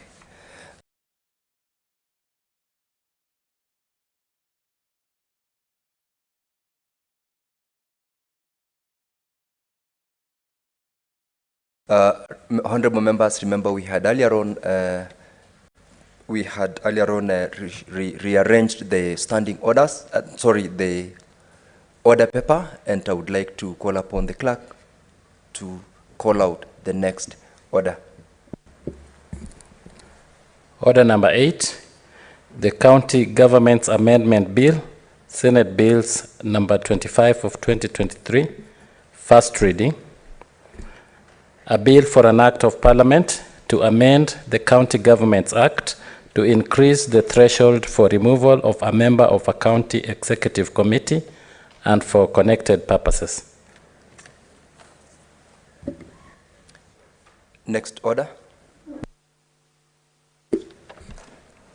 Order number 11, the Equalization Fund Administration Bill, Senate Bills number 14 of 2023. Second reading, resumption of debate interrupted on Thursday, 27th July, 2023. Senator Catherine Muma, when this House adjourned, you had a balance of 16 minutes to continue with your contribution. You may proceed.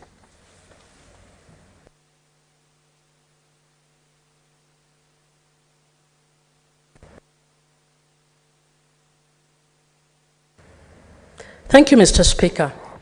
Mr. Speaker, this is a very important role, and before we adjourned, I had made the point that the law we make in this must align with the Constitution. And Mr. Speaker, the key issue I had mentioned is that we must make this law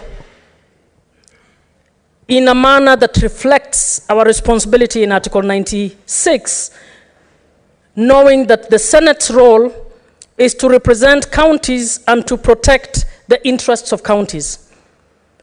Mr. Speaker, this law must be done in such a way that it does not violate the provisions of the Constitution insofar as devolution is concerned. Mr. Speaker, I have read through, even after we adjourned, I have read through this law, and I feel that it may not have gotten the basics of what we expect or what we should be legislating. Mr. Speaker, this is about implementing Article 204 on the Equalization Fund.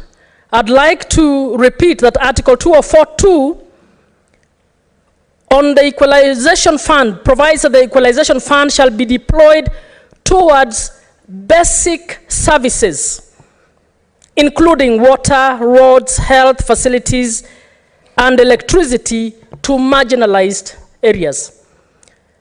Those words are very specific. Basic services in water, roads, health facilities are actually county functions. So, Mr. Speaker, as we make this law, we must make it in a manner that will respect the functional assignment between national government and county government. We must ensure that the law does not violate Schedule 4 of the Constitution as we deploy, as we assign responsibilities to whichever structures that we are going to establish within this law. Mr. Speaker, Article 204(3) contemplates that in implementing this provision, the fund is reflected as such, will provide two alternatives on how matters on the Equalization Fund can be implemented.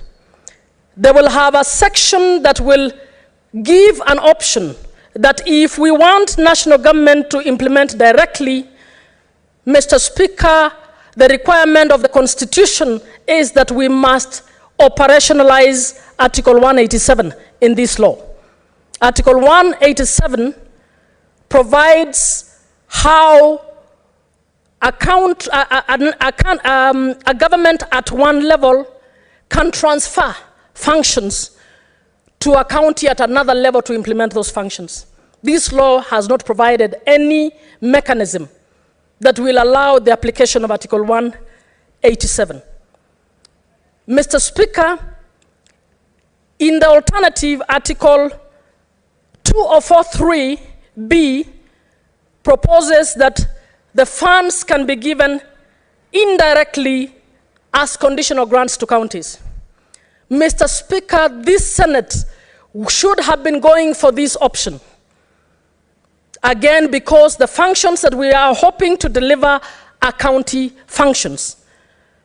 And we should have mentioned then in option 2 that these funds would be given to county governments as conditional grants, ring-fenced for purposes of delivering the services provided for under Article 204. Mr. Speaker, I have not seen that provided in here. Mr. Speaker, I'd like to add that Article 204 was never intended to reverse the functional assignment provided constitutionally in Schedule 4. So we need, as a Senate, to ensure that as we draft, we do not end up reversing the roles of national and county governments in this particular function. Mr. Speaker, the law has provided for an advisory board. And in that advisory board, the advisory board is set up, and the prominence in this advisory board is headed by national government commissioner, county commissioner. At the county, we have a national board, then we have county commissioners, and then we have at the sub-county level, a sub-county commissioner is the one who is setting up this committee. And then at the village level, again, we have the national government officer is the one setting up this team. Mr. Speaker, if you read Articles 17, 18, 19, you find that among the functions we are giving to the advisory board are functions to actually implement the projects in delivery of these services, water, whatever it is. Mr. Speaker, it is my view that yes, we need an advisory board, but that advisory board must not be this amorphous, huge parastatal that we are setting up in this law.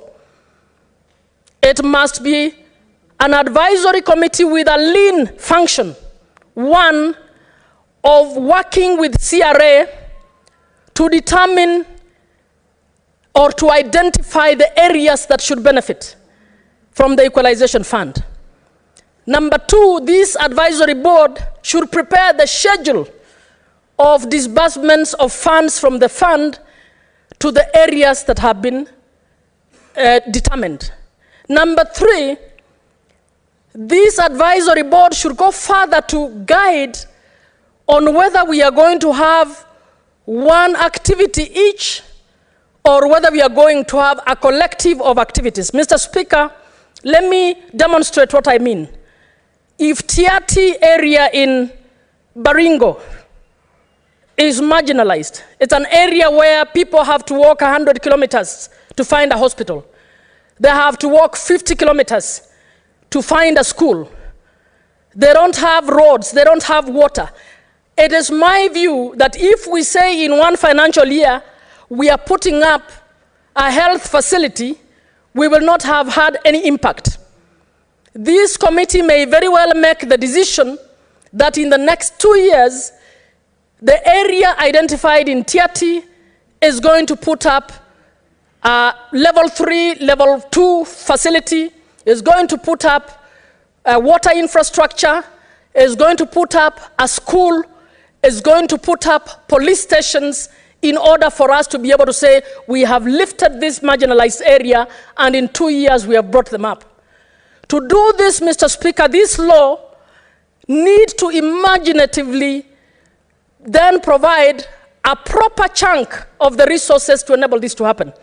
It also needs to contemplate intergovernmental cooperation under Article 189 of the Constitution, where it will be saying, even as we put up water, as we put up health, as we put up the electricity, national government must put up the school because that's a function of national government. And those schools, I would hope that would come from the funds allocated to the national government. That the national government will be putting up the police stations from the funds of national government, which means this would be a cooperative intergovernmental initiative to try and bring up this marginalized area to come to the level, which is the intention of Article 204. Mr. Speaker, I have not seen that in this bill. Mr. Speaker, apart from that, we have specific clauses that I would request that the team looks at. Mr. Speaker, you have clause 6, which is the establishment of the advisory board. You have persons nominated by different groups. At 6.1d, it is suggested that we have one person from a pastoralist community nominated by the National Assembly. Mr. Speaker, in my view, that excludes other marginalized communities.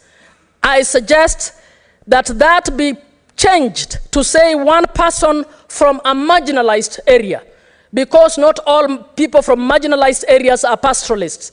If we put it that way, we are giving only one interest group among the marginalized priority within this law. I think we need to give equal opportunity to any other team.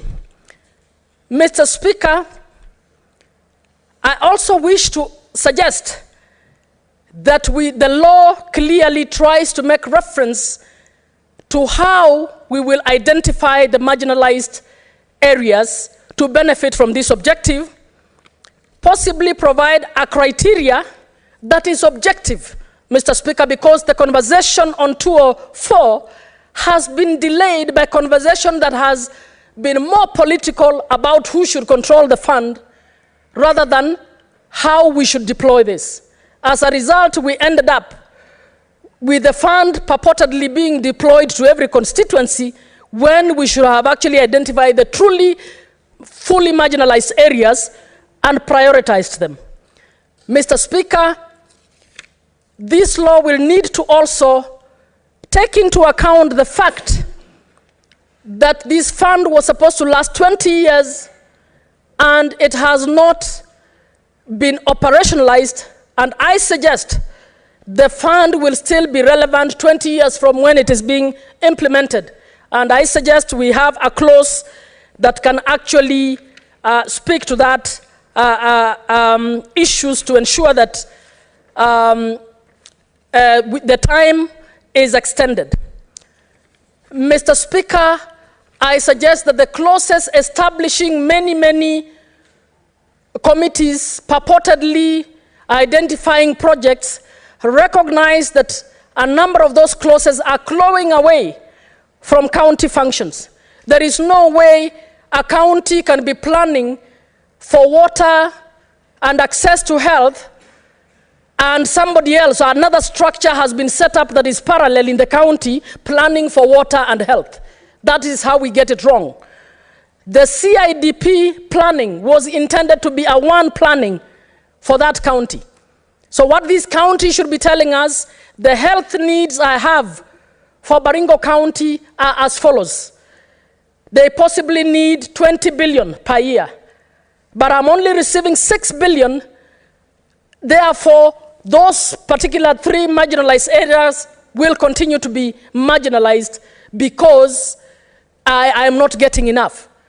And we should then be able to pick an area and say this year round, this particular area in Baringo is going to benefit, and so on.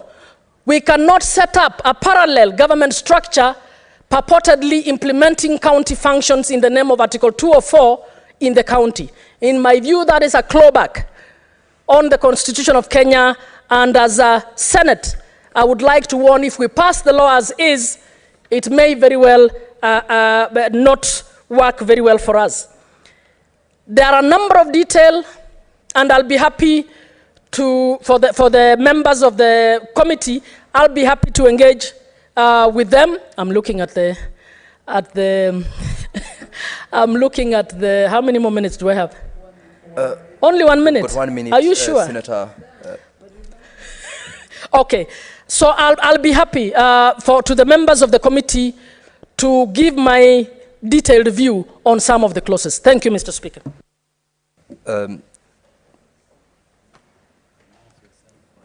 Honorable Senators, pursuant to Standing Order 34, we have 2 statements which are very crucial, and I would like to extend the sitting for not more than 15 minutes to allow the 2 statements to be read out before we rise. Senator Chute, proceed to read the statement. Yes.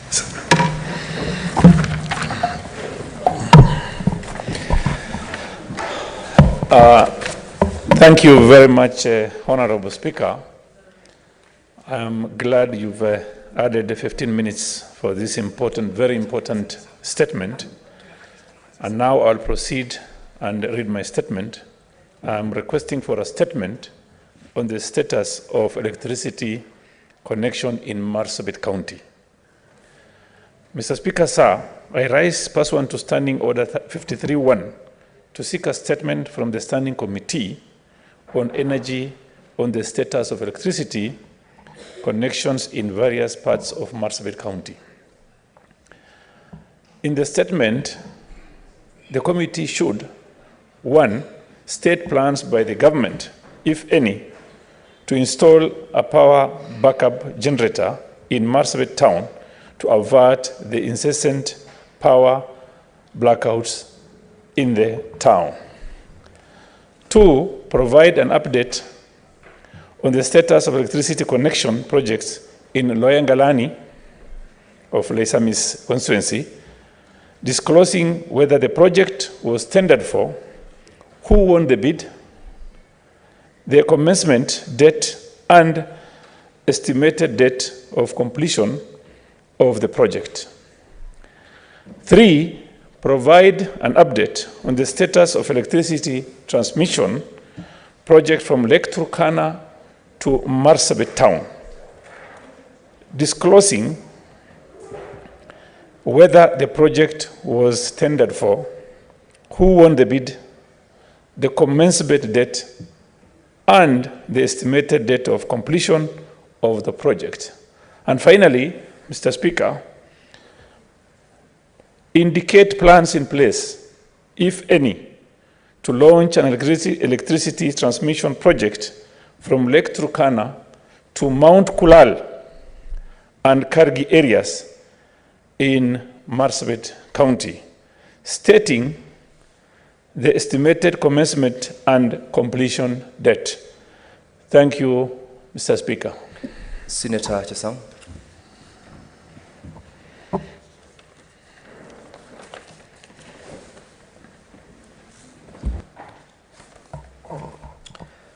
Thank you, Mr. Speaker. Standing Order 56(1)A provides that a chairperson of a committee may make statement relating to a matter for which the committee is responsible. I rise to make a statement on the matter of the cryptocurrency project WorldCoin, currently under consideration by the Standing Committee on Information of Communication and Technology. Mr. Speaker, sir, we all witnessed the long queues on Tuesday, 1st August 2023 in KICC, Nairobi City County, and other parts of the country where Kenyans were submitting their particulars on WorldCoin regardless of the potential risk this possesses to them. The committee is greatly concerned that Kenyans are volunteering to give their iris scans in exchange for a digital ID and free cryptocurrency coin for approximately $49.09, which is about only 7,000 Kenya shillings. This matter demands that we critically evaluate the potential impact on our nation's economy, cyber security, and data rights. Mr. Speaker, sir, the committee is aware that the concept of WorldCoin using biometric identification for distributing tokens raises significant privacy and data protection concerns. We must ensure that any biometric data collected is securely stored and managed, adhering to the highest standards of data protection to safeguard our citizens' sensitive information. The adoption of a new cryptocurrency opens avenues for cyber criminals to exploit vulnerabilities in the system. The committee will work with relevant authorities to develop robust cybersecurity frameworks to counter potential threats and protect the financial assets of our citizens. In the past, we have witnessed cryptocurrencies being associated with scams and fraudulent schemes. It is essential to implement stringent regulatory measures and protect our citizens from falling victim to fraudulent activities. Madam Speaker, sir, the committee in undertaking this inquiry will be concerned with WorldCoin's activities and probe how the company intends to use the data collected. In prosecuting the matter, the committee will seek submissions on this matter from the Ministry of Interior and Coordination of National Government, the National Treasury, the Ministry of Information, Communication and Digital Economy, and the Central Bank of Kenya. Mr. Speaker, Madam Speaker, sir, the committee is scheduled to consider the matter tomorrow, Friday, 4th August 2023, and will give an update to the House on the way forward in due course. Madam Speaker, sir, the committee will query the following among the things. 1, whether the WorldCoin project is compliant with the data privacy laws, its financial stability and security concerns. Number 2, whether the following security concerns have been certified by the company. A, financial stability. B, cybersecurity risks. C, potential misuse and fraud. D, inclusivity and accessibility. E, privacy and data protection.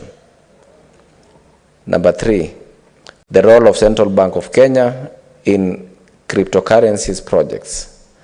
Madam Speaker, the committee invites the members of this House, the public, and the relevant stakeholders to attend committee sessions once notified, so that together we can come with a way forward on the matter.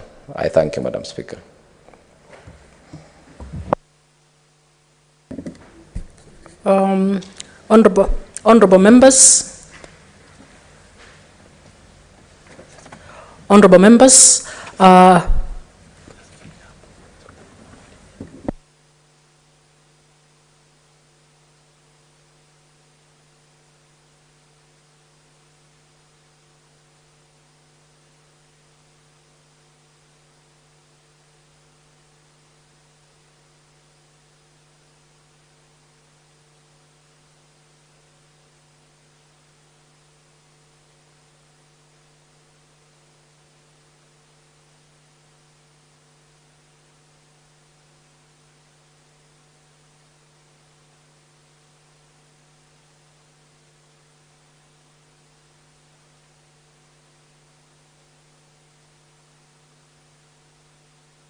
Honorable members, I wish to guide the House that when we resume debate, we will go back to order number 11 because we still have people who wanted to contribute. And but for now, it is now past 6:30 p.m. Time to adjourn. The Senate therefore stands adjourned until Tuesday, 8th August 2023 at 2:30 p.m.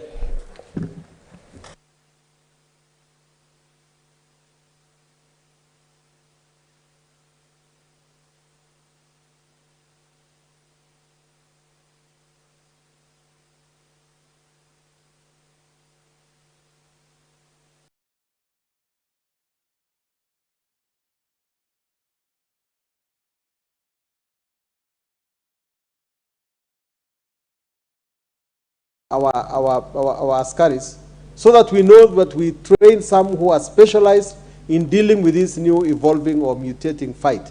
Because this is no longer normal. This is no longer the same fight that we used to know. And we cannot deal with it using old tools. We require to have peace in the north, and we want to have Turkana the way it used to be, because Lodwar was a rising star, and we wanted to continue to be a rising star, and we don't want to have insecurity dimming the lights of the Turkanas or the Pokots. Let's go seriously into this thing. I support. Honorable John Mutunga. Thank you, Honorable Speaker, for the opportunity to also support this motion. Honorable Speaker, this adjournment motion comes in when we have witnessed a lot of issues happening across the country and some effort by the government.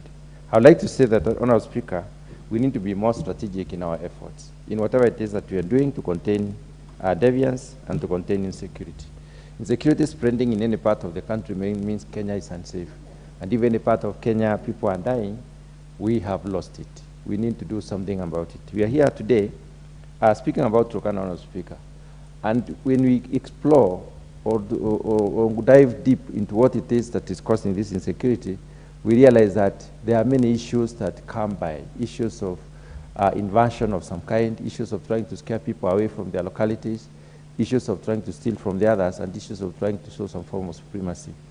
We know the government is sovereign and the government is supreme among any, as the supreme power that we have as a country. And it's only the government that can help us out. Honorable Speaker, we would like to launch the effort by the Office of the Interior Minister, but we'd like the Interior Minister to focus a lot more on specialization of the forces. We know they are used to be in different, forces, different police trained personnel who can intervene in such cases. We need to see more deployment in some of these areas. And we cannot just say that it is Turkana that is having this problem. It's not only Pokot that's having this problem. It's not North Rift, it's all over. Even as close as Meru, we have issues with our neighbors in Isiolo, and people get killed once in a while. And they kill for motive, sometimes to scare away people from their land, sometimes to invade their land to graze their animals, sometimes to some very flimsy reasons, they kill people so that they can be able to get into their land. Now, Speaker, the motive of killing needs to be investigated further. We have different departments within the security fraternity of the country that can do this.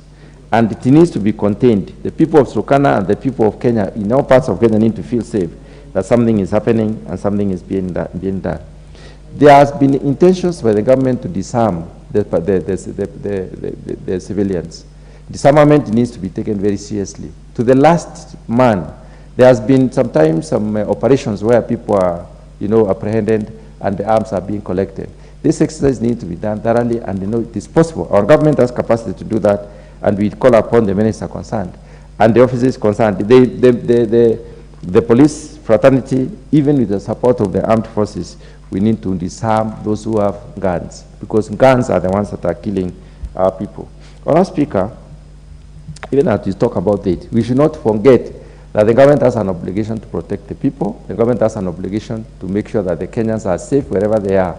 We need to feel safe to invest anywhere in this country, to live anywhere in this country.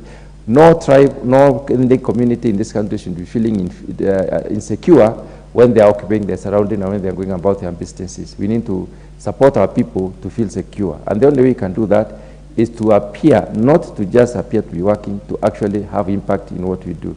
And we call upon the different arms of government involved to take this very, very seriously. When people come here and bring such issues and we discuss them once so often, it means therefore they are important and they need to be taken up very seriously. So we call upon the various arms of government to act accordingly. Thank you, Honourable Speaker. Thank you. The Honourable Dr. Ivo Bara. Thank you very much, Mr. Speaker, for giving me the opportunity to also speak to this motion. Mr. Speaker, I empathize with our colleagues from Turkana West, East, from the General Marakwet area, from the Pokot area. We empathize with the situation. But as my colleagues have said, that there are criminals all over in our communities. And it is tempting to want to point fingers on who is doing what and who is inciting who. But as was rightly mentioned by our chairman for education, we had the CS for security in the education committee yesterday. And the same problem is also in the Northeast, where children are not going to school, all these problems. Life is not going on in those areas. So the most important thing is that our leaders, that we need to talk to each other.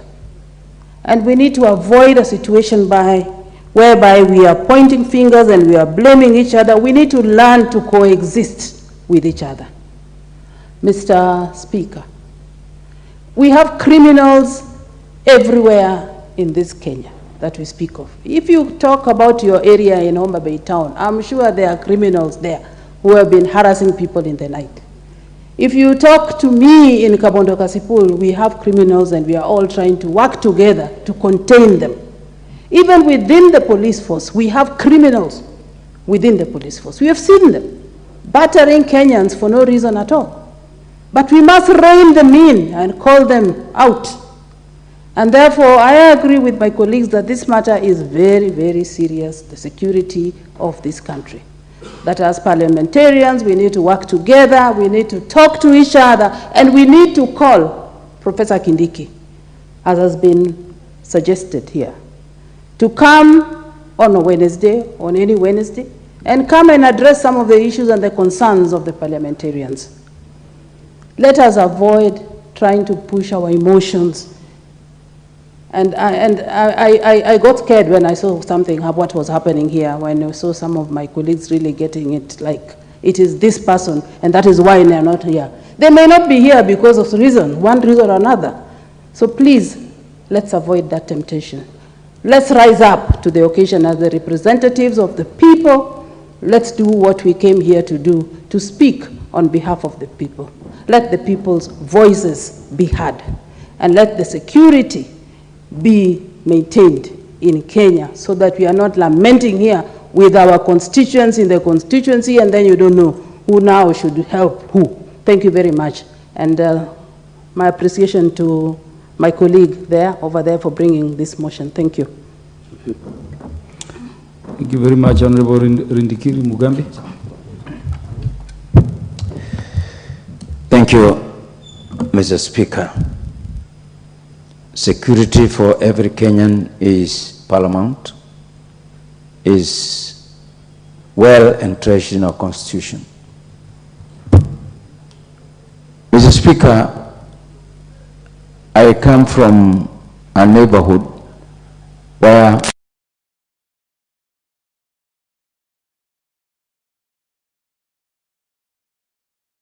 I keep here. And we have all communities in my constituency. We have Turkanas, we have Samburu, we have Maasai, we have Meru, we have everybody. What am I saying? I think time has come for us, just like other members have said, to start talking.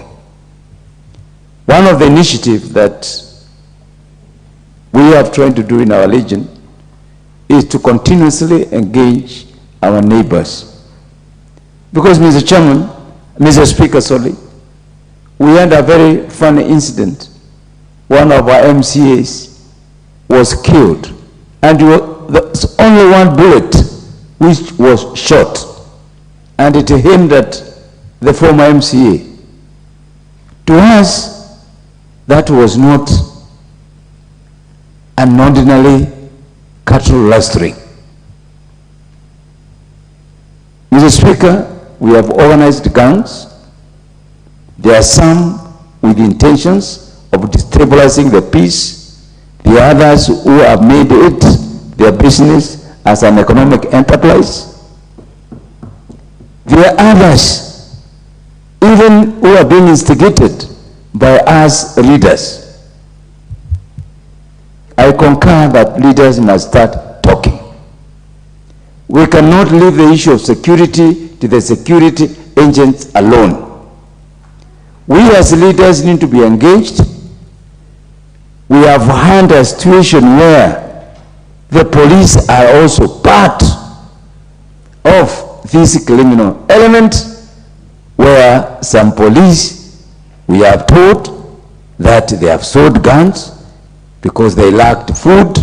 They have selling bullet because they belong to this political party, or they are going to their side. So, Mr. Speaker, this is a very serious issue, and I truly can feel what the people of Turkana are feeling. I have a population of about 700 Turkana in my constituency. I know them.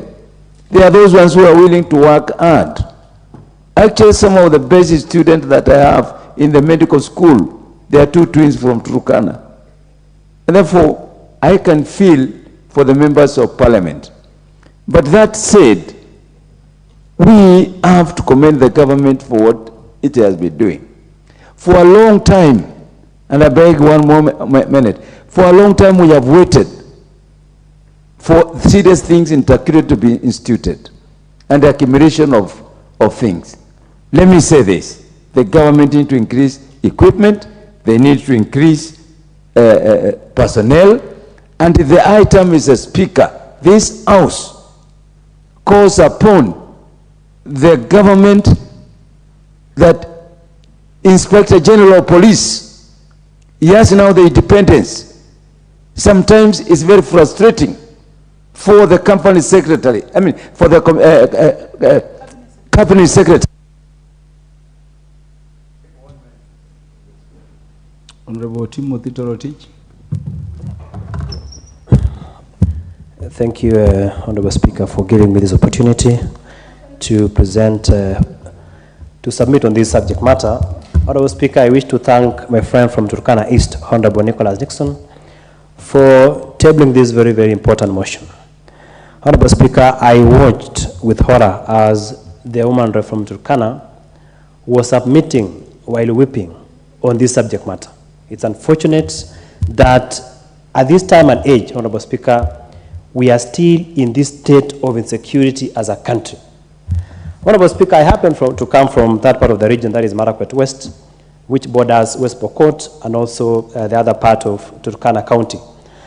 Honorable Speaker, I want to speak on the matter touching on Turkana County. In context, Honorable Speaker, we have to understand Turkana County in context. Honorable Speaker, Turkana County, the size of Turkana County is 77,000 square kilometers, Honorable Speaker. Honorable Speaker, the size of Rwanda is 26,000 kilometers square, that is Rwanda. Burundi is 27,000 kilometers square. Djibouti is 23,000 kilometers square. Honorable Speaker, if you combine the three countries, it cannot even fit in Turkana. Turkana is the largest county in this country. Actually, it's the largest. Turkana County is the largest county in this country. 77,000 kilometers square. Honorable Speaker, what does that mean? That the government of this country, of Kenya, was elected to protect the life and the property of our people. And if, Honorable Speaker, if this government cannot protect the life, the people of Turkana, the property of the Turkana, then let us give Turkana County independence. Let them be a country of their own. Let them have their own self-internal rule so that they can arm themselves and protect their people. Because, Honorable Speaker, let's be frank, it is not possible for this country to civilize, to put infrastructure in Turkana, a country that was neglected by successive regimes in this country. Honorable Speaker, you'll be shocked. If you go to Turkana, that's an area that there is no infrastructure. There are no roads going to inside Turkana. That is an area that there are no hospitals. There are no schools. It is a vast county that this government, you either take intentional, they either be very deliberate, unintentional, to even suspend developing Kenya for 1 year and send the entire resources of this country and develop Turkana. Because, Honorable Speaker, it is shameful. And I don't think there is an easier way to develop Turkana than to give them their self-internal rule to take care of themselves. It is shameful to see leaders elected into this house, this honorable house, to come and weep before the floor of the house because the government that was elected in place cannot prevent, cannot protect the people of Turkana. It's very unfortunate, Honorable Speaker. So, Honorable Speaker, I have no other submission but to say that if this government is listening, let it, from the onset today, take deliberate and intentional action to protect the. Thank you very much, Honorable Naomi Wako. Thank you, Mr. Speaker, sir, for giving me this opportunity to add my voice to this very important and very moving motion of adjournment brought by Mheshimiwa, Honorable from Turkana. Mr. Speaker, as he was going through this motion, we were all moved. And especially when the women rep spoke, many of us were almost weeping. Simply because some of us come from those areas that are seriously affected by insecurity. And it is something that has always been there. And the question I always ask myself is, if our government is in control, how can these bandits, who have even no machineries, can overwhelm, kill our people, kill innocent children, kill expectant mothers? And as a result of this, many children have been orphaned.